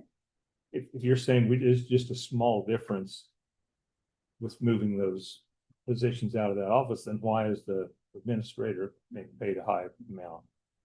If it's not that big a deal to lose those, why is it that big a deal for the county administrator to take them over? So generally, we look at the market value and the candidates that we can get in those positions. And that remains my recommendation to have someone competitive in those positions. Well, if indeed we can afford to do that with those positions, and that's. I think gonna be a that's a hard- conversation too. Definitely. That's the reality.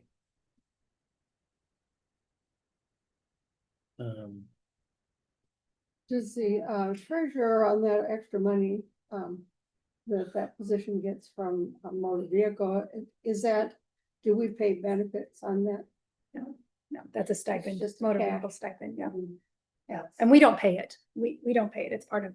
that's Or motor state, yeah. vehicle. Well, Capers is taken out of it and matched, Yeah. and FICA is taken out of it, and so there is that. But we don't pay the benefits, the health insurance and the. It comes out of the motor vehicle fund. Okay.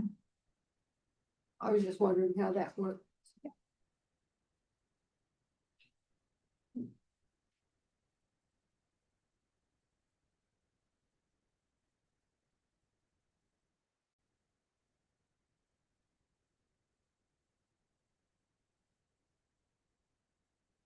From the human resources perspective, which I get that you guys have to make the hard decision, we want to make sure that we're competitive in the market of Manhattan and our surrounding areas to be able to get a professional that can lead the county in those positions. And so, I agree. I understand the spot of balancing the budget.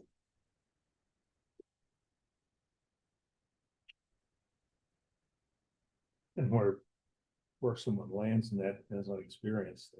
It does.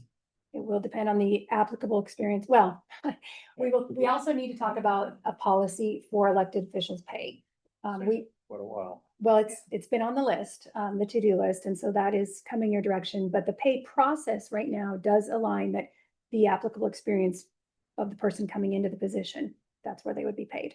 I would like to supplement that or reinforce it with an actual policy, but our pay process would be that they would be evaluated on their experience.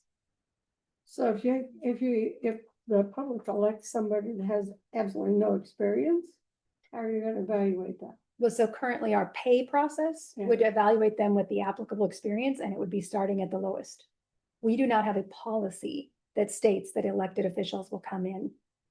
Yeah, well, we never know who's gonna come in as an elected official, so Well, hard to tell at this point, okay, and they look at the pay scale and say, oh, this is a great amount of money, I'm just gonna run for this and they get elected. well, so that's the issue I think at hand. So previously, and it was 2020, the commissioners made a decision that all elected officials would come in at the same pay rate as the outgoing elected official.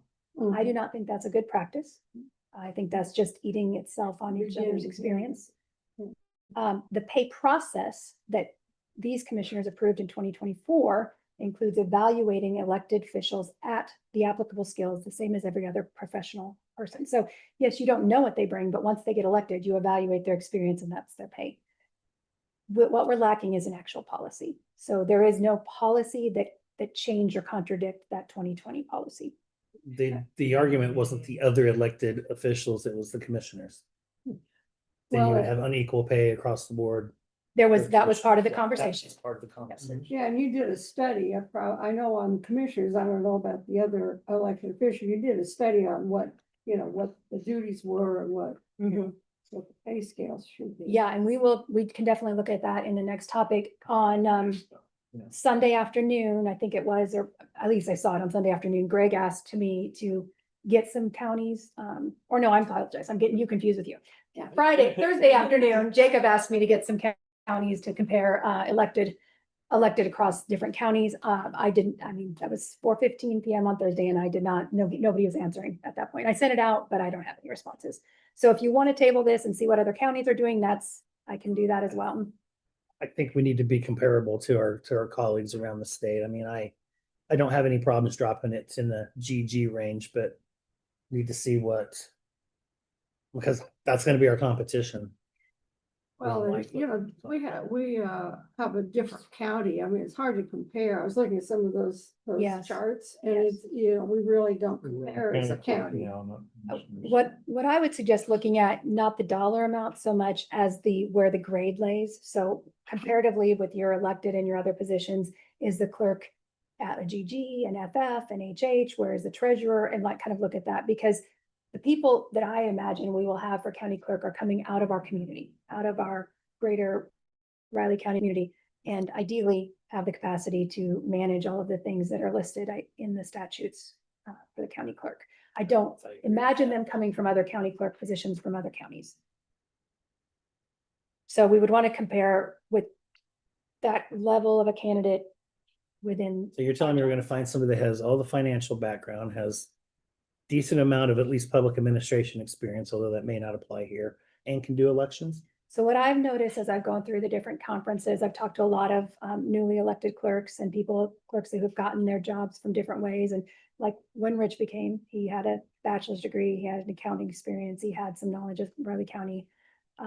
Where's Jamie from? He came out of banking and then learned elections, but he had that professional experience. A lot of the clerks came out of banking, came out of these different business backgrounds. And so I would believe that's what we would target, not necessarily someone who has never managed anything and has never managed a budget or doesn't understand accounting. Shiloh and I have talked about it since day one. We don't really have that option. If that person wants to run, they're going to run. We don't get We don't get to pick and choose based off. Where we affect that is where we place the Right. salary. So if we place the salary at something not competitive for that level of candidate, they will likely not choose to run, is my HR recommendation to you. I think the salary matters in the quality of candidate that you'll get.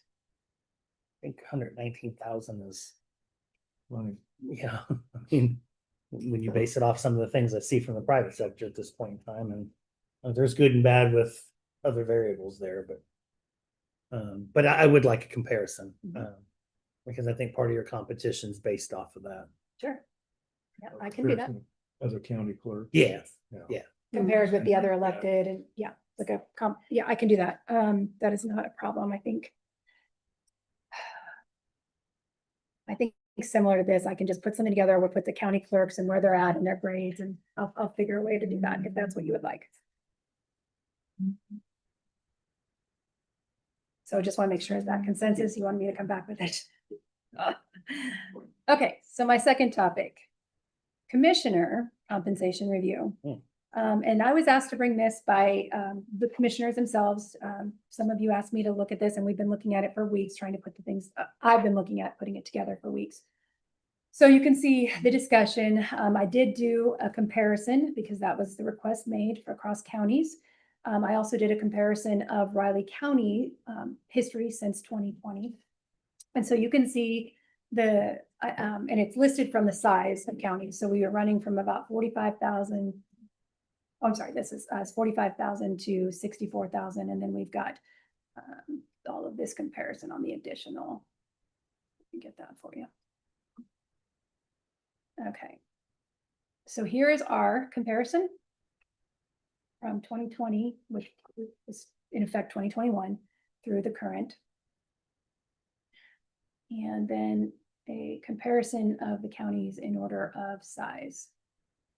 And this actually is what Greg asked me yesterday I thought I had a afternoon. copy of it. I can't find it. Yeah. So Greg did ask me to add Pot County, which is of course right after Ellis in size. So I did not go down to the 12th county, but Pot County has theirs published. And so Pottawatomie County actually has commissioners at different levels. So they have 5 commissioners and they pay $38,830, except the chair is at $44,468. Keep in mind, there's 5 commissioners there, not And there's 3. 5 commissioners. Yeah, and you can see that in this chart as well. Several do have 5, several, quite a few have 5. Some of them are not taking annual increases, some are, some it depends, so. Well, and I mean, I was looking at those charts and I was going, wow, we really don't compare, population or, I think it was Leavenworth. They have their population way down and ours is way up. And I don't know if any of those count. They're almost 85. Yeah. I don't have. Or somewhere between 82 and 85 based off of consensus numbers, which are halfway There through. was something. But do keep in mind, they have 5 and not 3. Right, so So- Riley would be right in Started here, at right? 92. Right between these folks in here, so where are we at exactly? Do you remember, John? Are we right under population for Butler? We're above Butler. So we're right between Leavenworth and Butler is Yeah, where our yeah. population lands. Maybe I was looking. Something. And I don't know if you wanted to see this more. I know I was asked to go back to 2020 with what commissioners here at Riley County. That's large. Yeah. If you're just considering, I understand that costs, particularly in the Midwest, have gone up 30-something% over the last 5 years, but that's Oh, huge. yeah. We're not doing that much percentage more work with or without an administrator. I'm a little appalled by it, quite honestly. I'm about to fall. But I look at what we're going to, I don't feel like I'm doing any more and any less for that particular type of increase per year.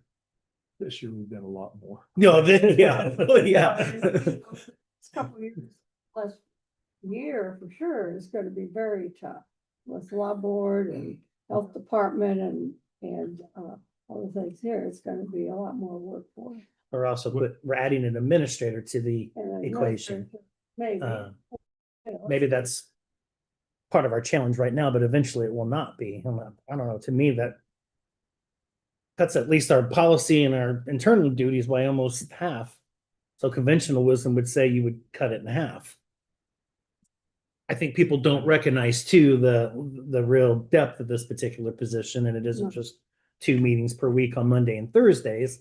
For me, this is full time. Yeah. It's disallowed me from working my other full-time job on a full-time basis. Well, Some of that's on me I've been though, too, working- but- I had a consultant basis before this and But couldn't do it. comparable to the other counties of our size and scope, we're way over. And I would probably agree with sentiment earlier that we need to cap it at this amount and start working it back. I could see where we would cap it for the upcoming year. I mentioned moving it back to 25 number. Yeah. We talked about it before. Conventional wisdom tells me that in 23 there did, as a commission, I'm not talking about everybody else, did we need the 12% increase that we got there? Yeah. And maybe we should be landing somewhere between 23 and 24. Not gonna cut it in half. 26, inflation is way up there. Yeah. Inflation has actually balanced out. It's just the fact that as a country, we're just nickel and diming ourselves to death, and that's gonna have consequences of its own down the road itself, but we need to do what's in the best interest of 75,000 people right now, and I'm sorry, we're overpaid. Well, and when you look at, I was looking at the, budget that was proposed for 27 and health insurance. I cover my own health insurance. I don't know if you do. You do. Yeah, so that could go out of that budget.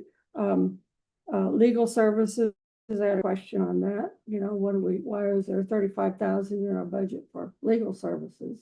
So I think the insurance, health insurance, that's 46,000 that we've got in the budget. So it's, those things come out of our own pockets. That's what I'm saying. So But I understand, because I've questioned that before, and they, not for just for our position, for all of them, they assume full amount. Yeah. Because even if this person's in place, and they're not here in 6 months, if they leave, you have to have it covered next year. If some, right.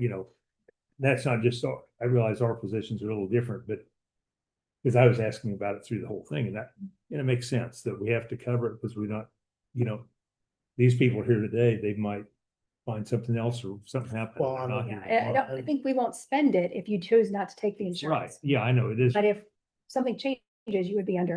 be well under budget. I think you're exactly right, Greg. But I don't think we travel at the highest extent. mm-mm. We go to a couple of things a year. I go to a couple of things a year. Charge the don't- county for all Yeah, the. I don't, and I don't either. I don't charge for food. There's just things I just don't do. And so we save a few dollars there, but I think when you look at this in the perils of everybody else's salary, ours is important in that equation as well, and it needs to be looked at and addressed, because I do think it's a little, certainly on the high. I mean, when you look at graded out, and I noticed that on the scale, we actually have a separate scale. We do. So we can work from wherever we want to work at, because it's not going to compress with any of the other scales. So, and I wasn't aware of that actually. So Yeah. I looked at it. So So there's where we have the scale set for 2026 approved. You of course can do whatever you want, but if you're making reference to the scale, that would be where we would have it approved. I just think we need to land somewhere between the medium and mid-range then. And if, like I If you're said, above the not range. willing to go half. And I guess, The- oops, 25. The other thing I was looking at though also though is even like Leavenworth and Douglas are 55, but they're paying it times 5. Right, We're paying yeah. it times 3. Right. So in effect, we're over. And I have said even at even at this number, we're below.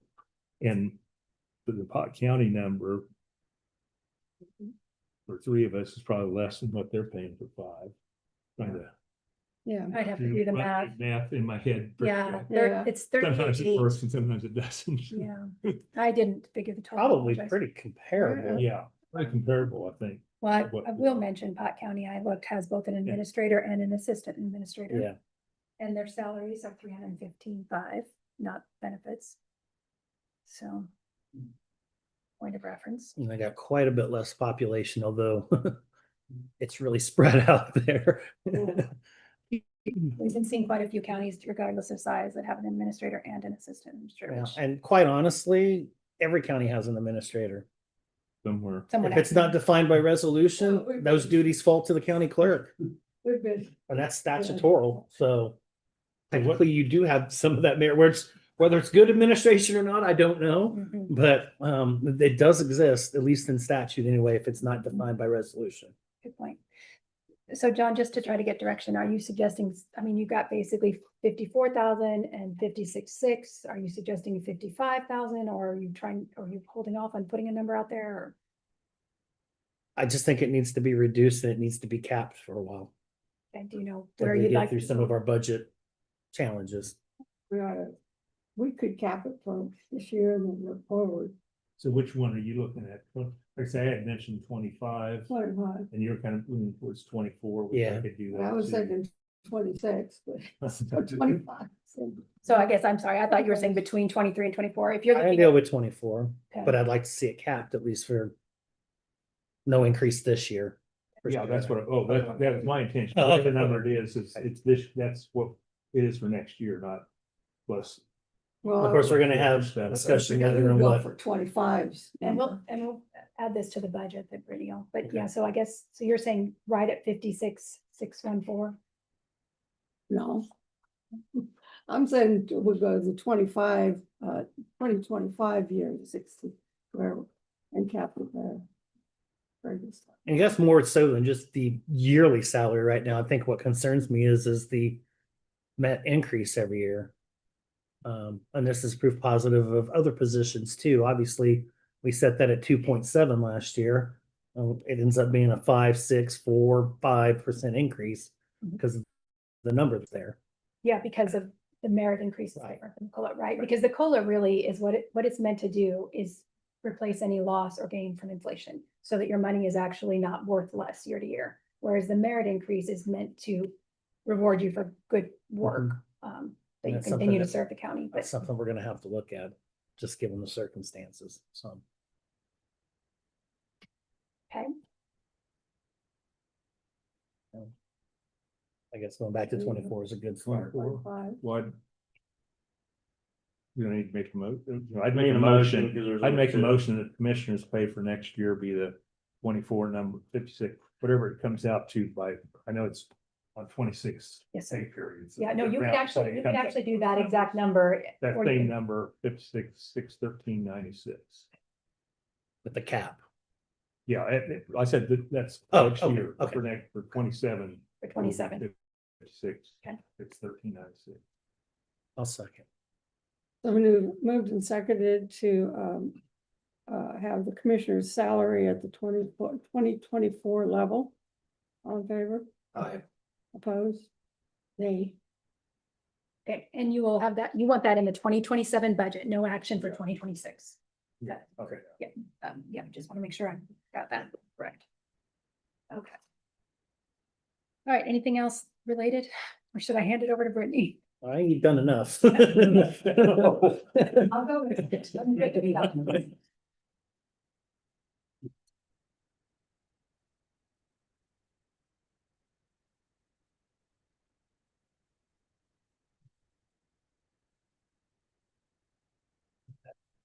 Unless you're gonna read it. Okay. I'll eventually get through it, but I've got a lot of other stuff to go through too. Earlier, but here.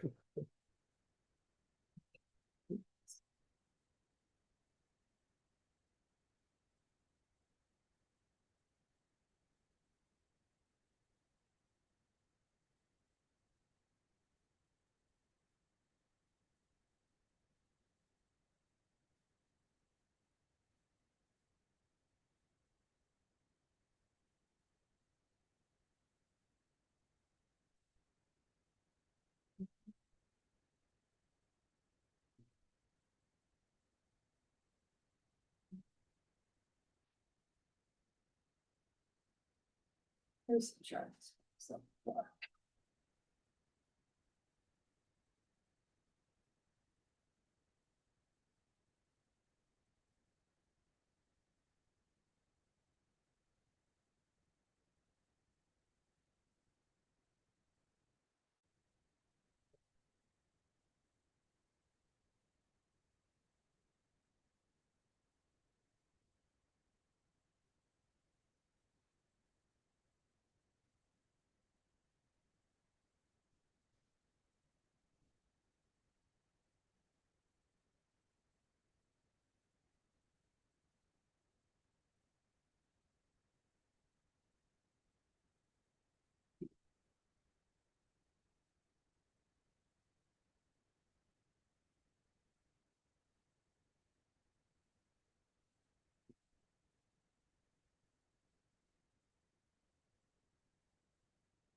Ready?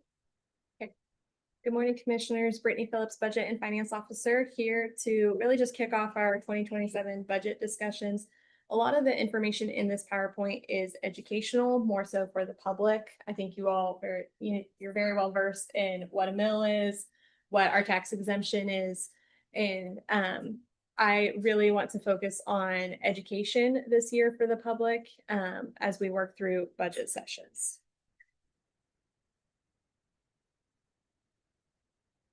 So overall, here's, you guys are again, well aware of what the budget calendar looks like. It doesn't start when we set it, back in March. It really starts in January. And that's not just in the, the finance officer's position, but that starts in the appraiser's office, in our, in the clerk's office for the tax roll. And there are just multiple steps that have to be worked through to get to the final tax bill where that people have to pay each year. Have an overall local units of government that I asked Joe to put together for me. Obviously, you are all aware of this. You know what is on your tax bill. This is just more public information and education. And these are the definitions. It's important for people to understand specifically the taxing units that go on your bill, because it's not just, we can't just say Riley County as a whole. People live in certain areas. It's Riley County, City of Manhattan. It could be, the school district. Those could be the 3 units that all go into that property tax bill. Of course, you guys know how a mill is calculated. One common misconception is that the appraiser sets the taxes and they are responsible. That is not how that works. And I know Anna shouts it from the mountaintops as often as she can. And I told her I would definitely say it up here again, but that is not how taxes work. They are set at the board level. You guys make those final decisions, and it's based on information that we receive from the appraiser, but it is based on the budget itself and the expenditures that we need to cover, excuse me. We all know revenue neutral is the rate at which each taxing entity would generate the same amount of taxes for the prior year. That is how revenue neutral is calculated. It's kind of a fun number that the state put together. It doesn't work. It does not work. So I started this presentation with mill levy data to go over the different counties. But again, you are all very well aware that it is not an apples to apples comparison. We cannot compare ourselves to our neighboring counties or even to, Butler County is a similar size. However, their tax exemption is not nearly as high as ours. I don't know for sure what their total tax exemption is, but we are one of the highest in the state. We are the highest in the state. Yeah. It's not close. Yeah. So I just gave you this information because I know previously you guys have always appreciated seeing what other counties are doing. But again, I really want to hone in. It is not an apples to apples. We can't, compare ourselves to these other counties for mill levy because it's just not the same across the counties. Here's our assessed valuation compared to the mill levy. So I went back to 2022 to where we are at currently. And then this, of course, does not include our upcoming budget cycle, which we are at our mill levy, our mills are going to be 909,000 that we're going to be using to develop the budget. Population comparison. Catherine, I believe this is possibly what you were referencing a little bit ago. Yeah. So Leavenworth, is at 84,590. You have Riley County at 72. Butler is right there at 69, and then just our neighboring counties. Percent of property tax exemption. This is a huge thing that I want the public to understand.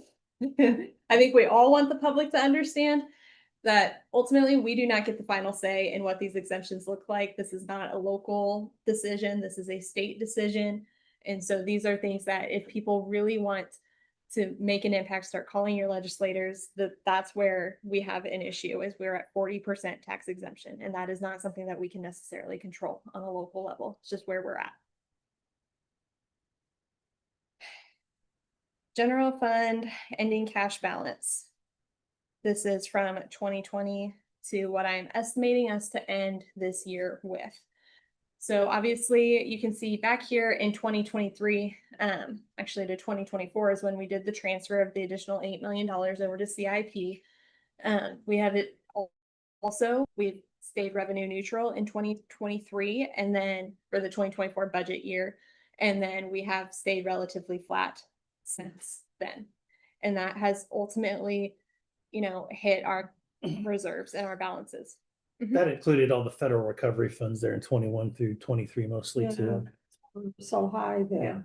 It's a portion of why we were high, because most of that was, we had ARPA money sitting in the disaster fund I believe CARES was also in the disaster fund, and so that money was sitting there. And ultimately, in the past, what Riley County had done is anything that you had, potentially, I don't want to say in excess, but there was always about $2 or $3 million you guys would transfer at the end of the year over to CIP. And for those years, that transfer was not being done. Just to, I would assume, to help offset, mills. So.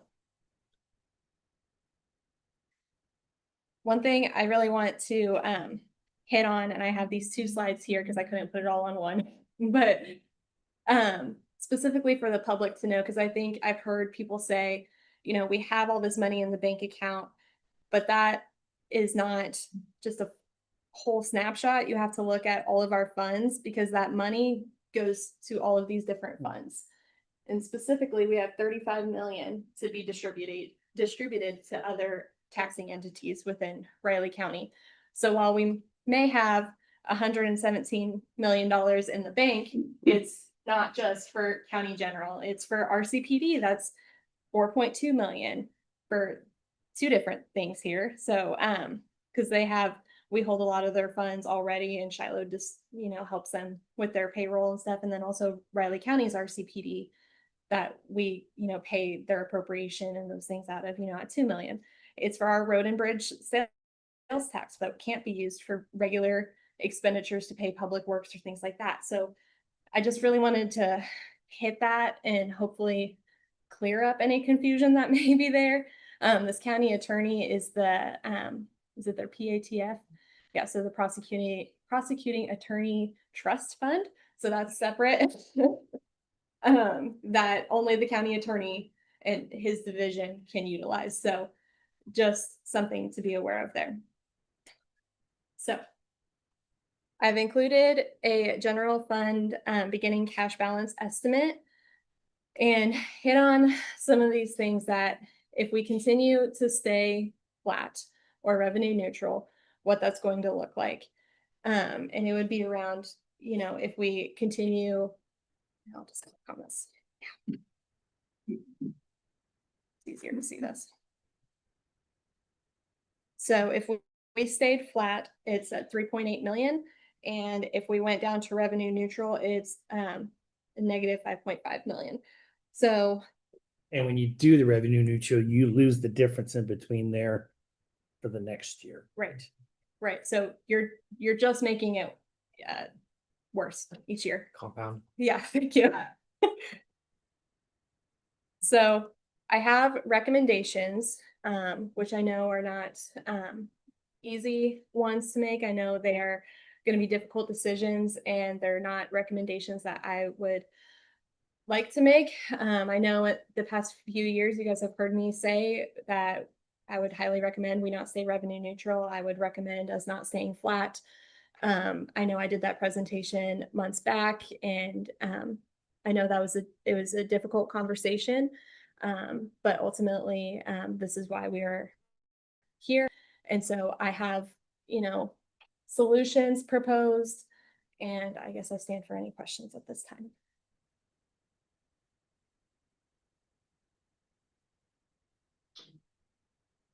We're not making any motions on any of that stuff right now, right? You do not have to, no, sir. Because a lot of these things are underway already that we've approved. There are some of these consultants that we're paying to do Yes. these And it's all projects. CIP money, not general fund. Right. But Still money. yeah, So much. probably money that we're gonna have to probably reprioritize, and I would probably suggest that this isn't a 1-year focus. You're gonna have to do it over multiple years to, one, lessen the impact, because there's gonna be impacts one way or the other. Mhm. And to I mean, we're gonna use one-time funds. I mean, these are still one-time funds. They still Exactly. actually don't solve the actual issue. That's Yeah, we've got all these building projects that we're wanting to do that are really needed.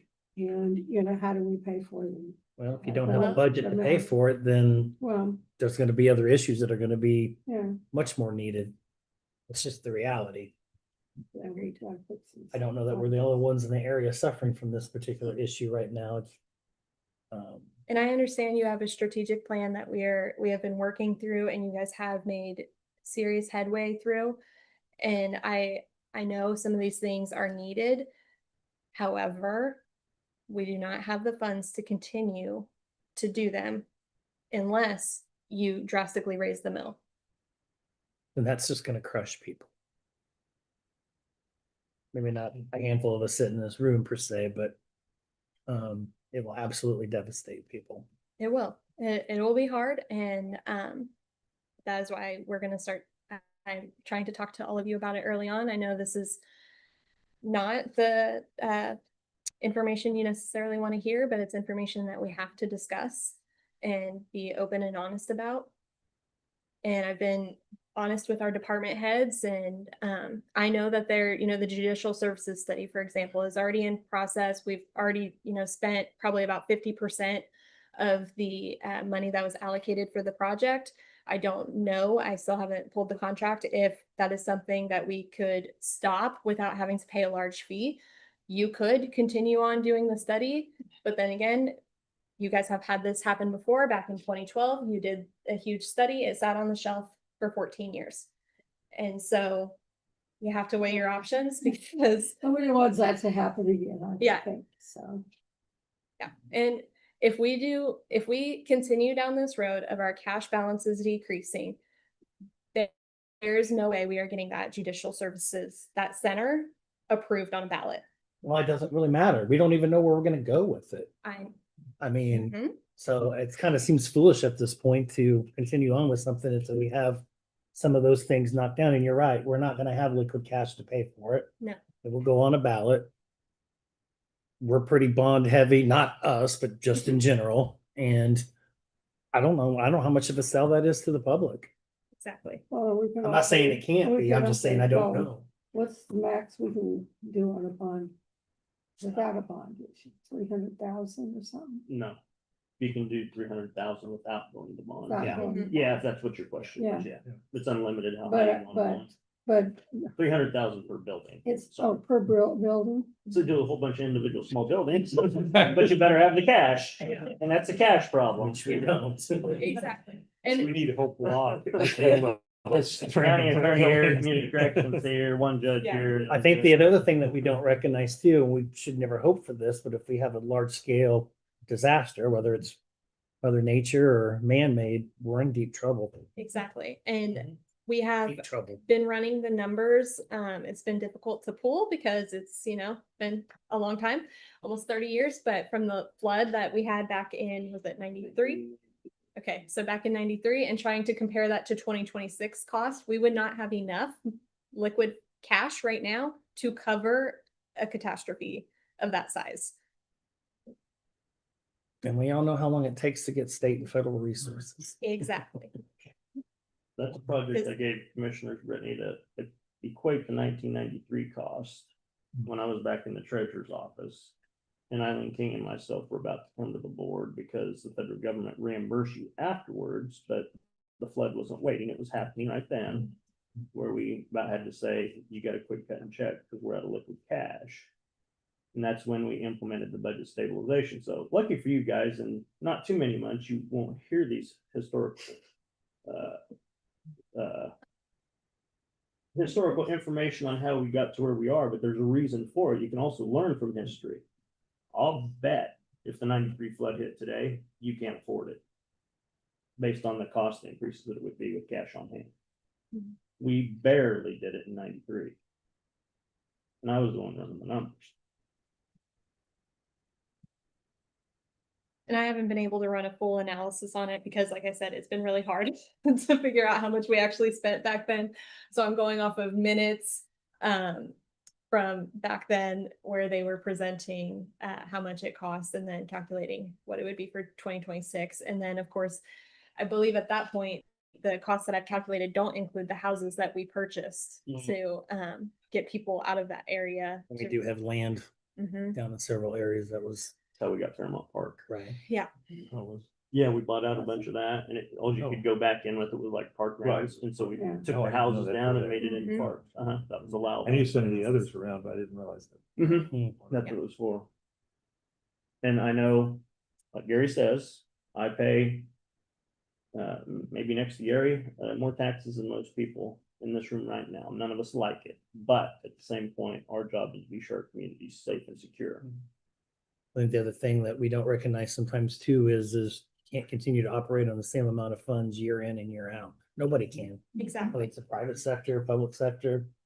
And All it, business isn't gonna be able to do that, particularly when that CPI has gone up 36 or 38% around the Midwest over 5 years. And commissioners, that's why I said at the very beginning, R&R, it's a made-up fabricated system by the legislature to put pressure on the commissioners. That means nothing as far as providing services. But you guys get to pick the level of services. 18 of which they mandate. correct. So, I know it's not, you never want to stop the projects that we have going forward, especially, I mean, the judicial center has been one that has been a need for a very long time. Also the health department study, you guys have already started some of those meetings as well and working through that. But ultimately, commissioners, this is where we are at. And I know I'm not going to ask you to make any decisions today, but I would like feedback on if there's anything else you want me to look at, review. I mean, department heads have done everything they can with their budgets. And the thing is, each year they hear you guys say, please go back, review your budget again, cut again. And it's difficult for them because then again, that compounds. And then in a few years, they're asking for a 10, 15, 25% increase. So The biggest message is you're looking at millions of dollars, not 10,000 Right. in one department or another. I think the public needs to be aware that unfortunately, some of those services are gonna have to be cut. That's the world that we're living in. I know we pound the quality of life, but I talk to members of the younger generations, they're not worried about that. They're worried about if they can afford anything, a house, even have a family at this point in time. The issue has changed quite considerably, and it's not ideological, it's generational. and which services would you recommend us looking at? Right. Yeah, we need to think about this. Mhm.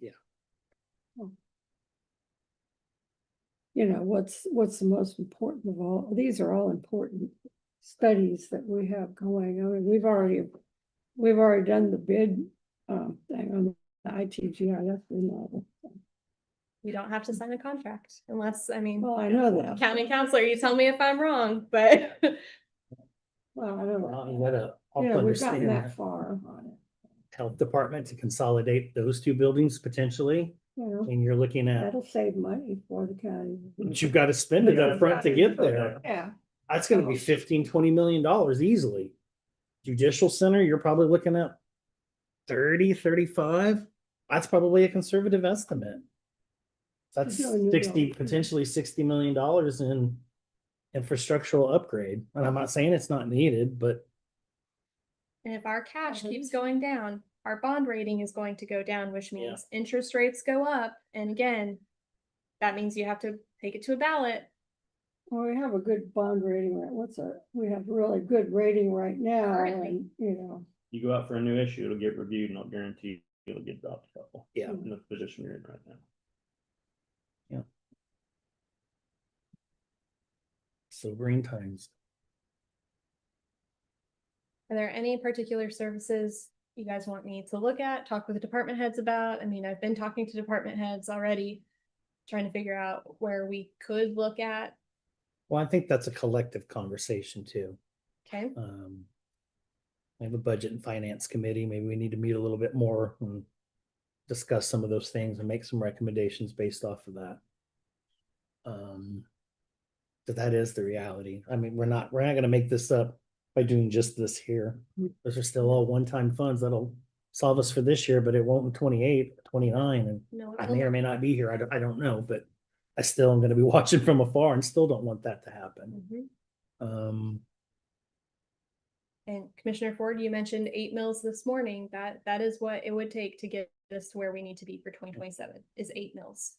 Come on, data center. Kidding. I already see the headline. hey, I'm in the middle here. No, I mean, but it is gonna take investments, maybe not that, but it's gonna take investments like that in our community to move the needle, and cost needs to, if anything, at least plateau. I mean, we are gonna nickel and dime ourselves, not just locally, but just in general to failure if we continue along that trend too. So, And one thing I don't have listed on here, but I believe I've spoken to all of you about is appropriations.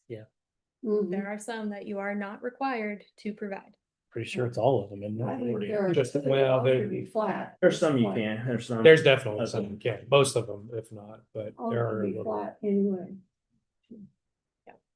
I have that solves tens of thousands of dollars and we're talking millions. Yeah.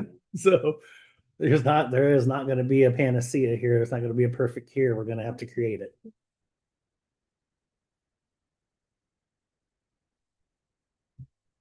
Also, isn't the health department study on hold anyway? Is it? Oh, okay. Yeah. Because of Well, situation. getting reorganized. Mhm. Yeah, Mhm. it makes sense not to do anything yet on that one. Well, we do have that. We'll have to look at those contracts and see what we've got as far as the consultants that we hire. Yeah, we'll definitely want to. We'll have to look at those and see where we're at. And obviously, if we don't do the IT GIS remodel, then there's no way we can do the appraiser one either, so.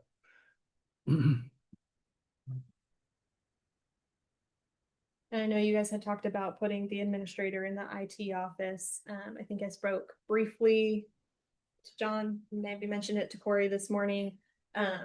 If we don't do the ITGIS remodel, you would have to put some work into the emergency management office because that space would be open. And you could put the administrator there What I was thinking. Temporarily. temporarily, Mhm. the administrator there. Well, you would hope that the individual that we hire will be part of that solution and not part of the problem. Mhm. And would obviously have some feedback as far as the direction to go. 28 and 29. Agreed. Yeah, and I'd like to see us finish the judicial center study because we've been putting that off too long. And get that kind of figured out Then what? and how we pay for it. Yeah. Where to go with it? Well, that'll be in the study. hope. Not, Nope. that's just the space needs for a facility. It has Well, no direction where to put I'll it. have to Make recommendations, Show you how size, Yeah, size needed. of the size and everything. but it's not gonna tell you, you need to put it on this property or this property or that property. Yeah, and It'll yeah, only tell you you can't put it on there. Right. Yeah. it will not tell us how we can move forward with. it, Well, but yeah, we have- that'll tell us what we need and, Yes. the needs are getting a lot more, and we've been putting that off for years and years, so I don't. we- And I understand, and I will say Yeah. that previously we have talked about what we would need to do. It's either cash, a public building commission, or a bond. And we don't have the cash. The board was not in favor of a public building commission, and I don't think it would pass a bond. Well, I would like to look at this public building commission again and look at all the things that go into that. Cause It's I, fine, know but you we said still we're have to gonna- have money. Well, yeah, but you get a lower. So basically, interest rate. you're just going into it with the idea of either we have liquid cash to pay for it or it's still gonna be a bond. Well, Yes. sure, Yeah. but, Yeah, to do the bond, you have to be a public building commissions because then you can ask for more in your And bond the issue. interest rates lower. Well, if our bond rating will go. I don't know, that's why I'd like to take a look at. Mhm. I'd like to look at all the ins and outs. If that's where we have to go to do at least the judicial center. So. I don't know. I'm not willing to look at that as an option. Well, I want to look at the information. There's nothing wrong. Okay, so I heard, at least from what I understand from all of you, is that you want us to review the contracts. Yes. It's the only thing we're kind of in agreement on at this point. Okay. Is there anything else the board has questions on? I think we may need maybe a little bit more an in-depth presentation on CIP in the general, how all that kind of works and what those dollar amounts may or may not be.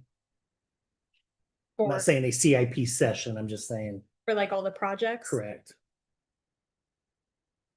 So we're aware of impact if that indeed needs to be a priority. Okay, so outside of when I present my monthly cash flows, which has all the CIP, you Yeah. want an additional session to talk about? Okay. Correct. That's why it's a little more in depth. Okay. Is everyone on board with that?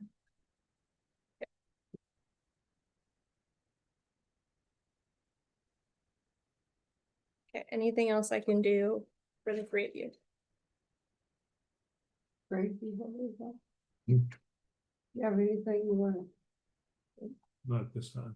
Gears are still turning. I've got definite ideas, but I'll wait for that. Okay. All right. Thank you. Thank you.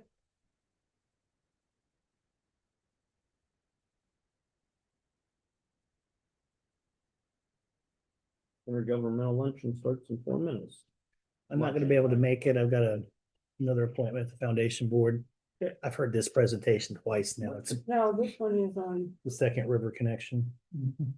Oh. It'd be good to be there to see what conversation comes up with it, but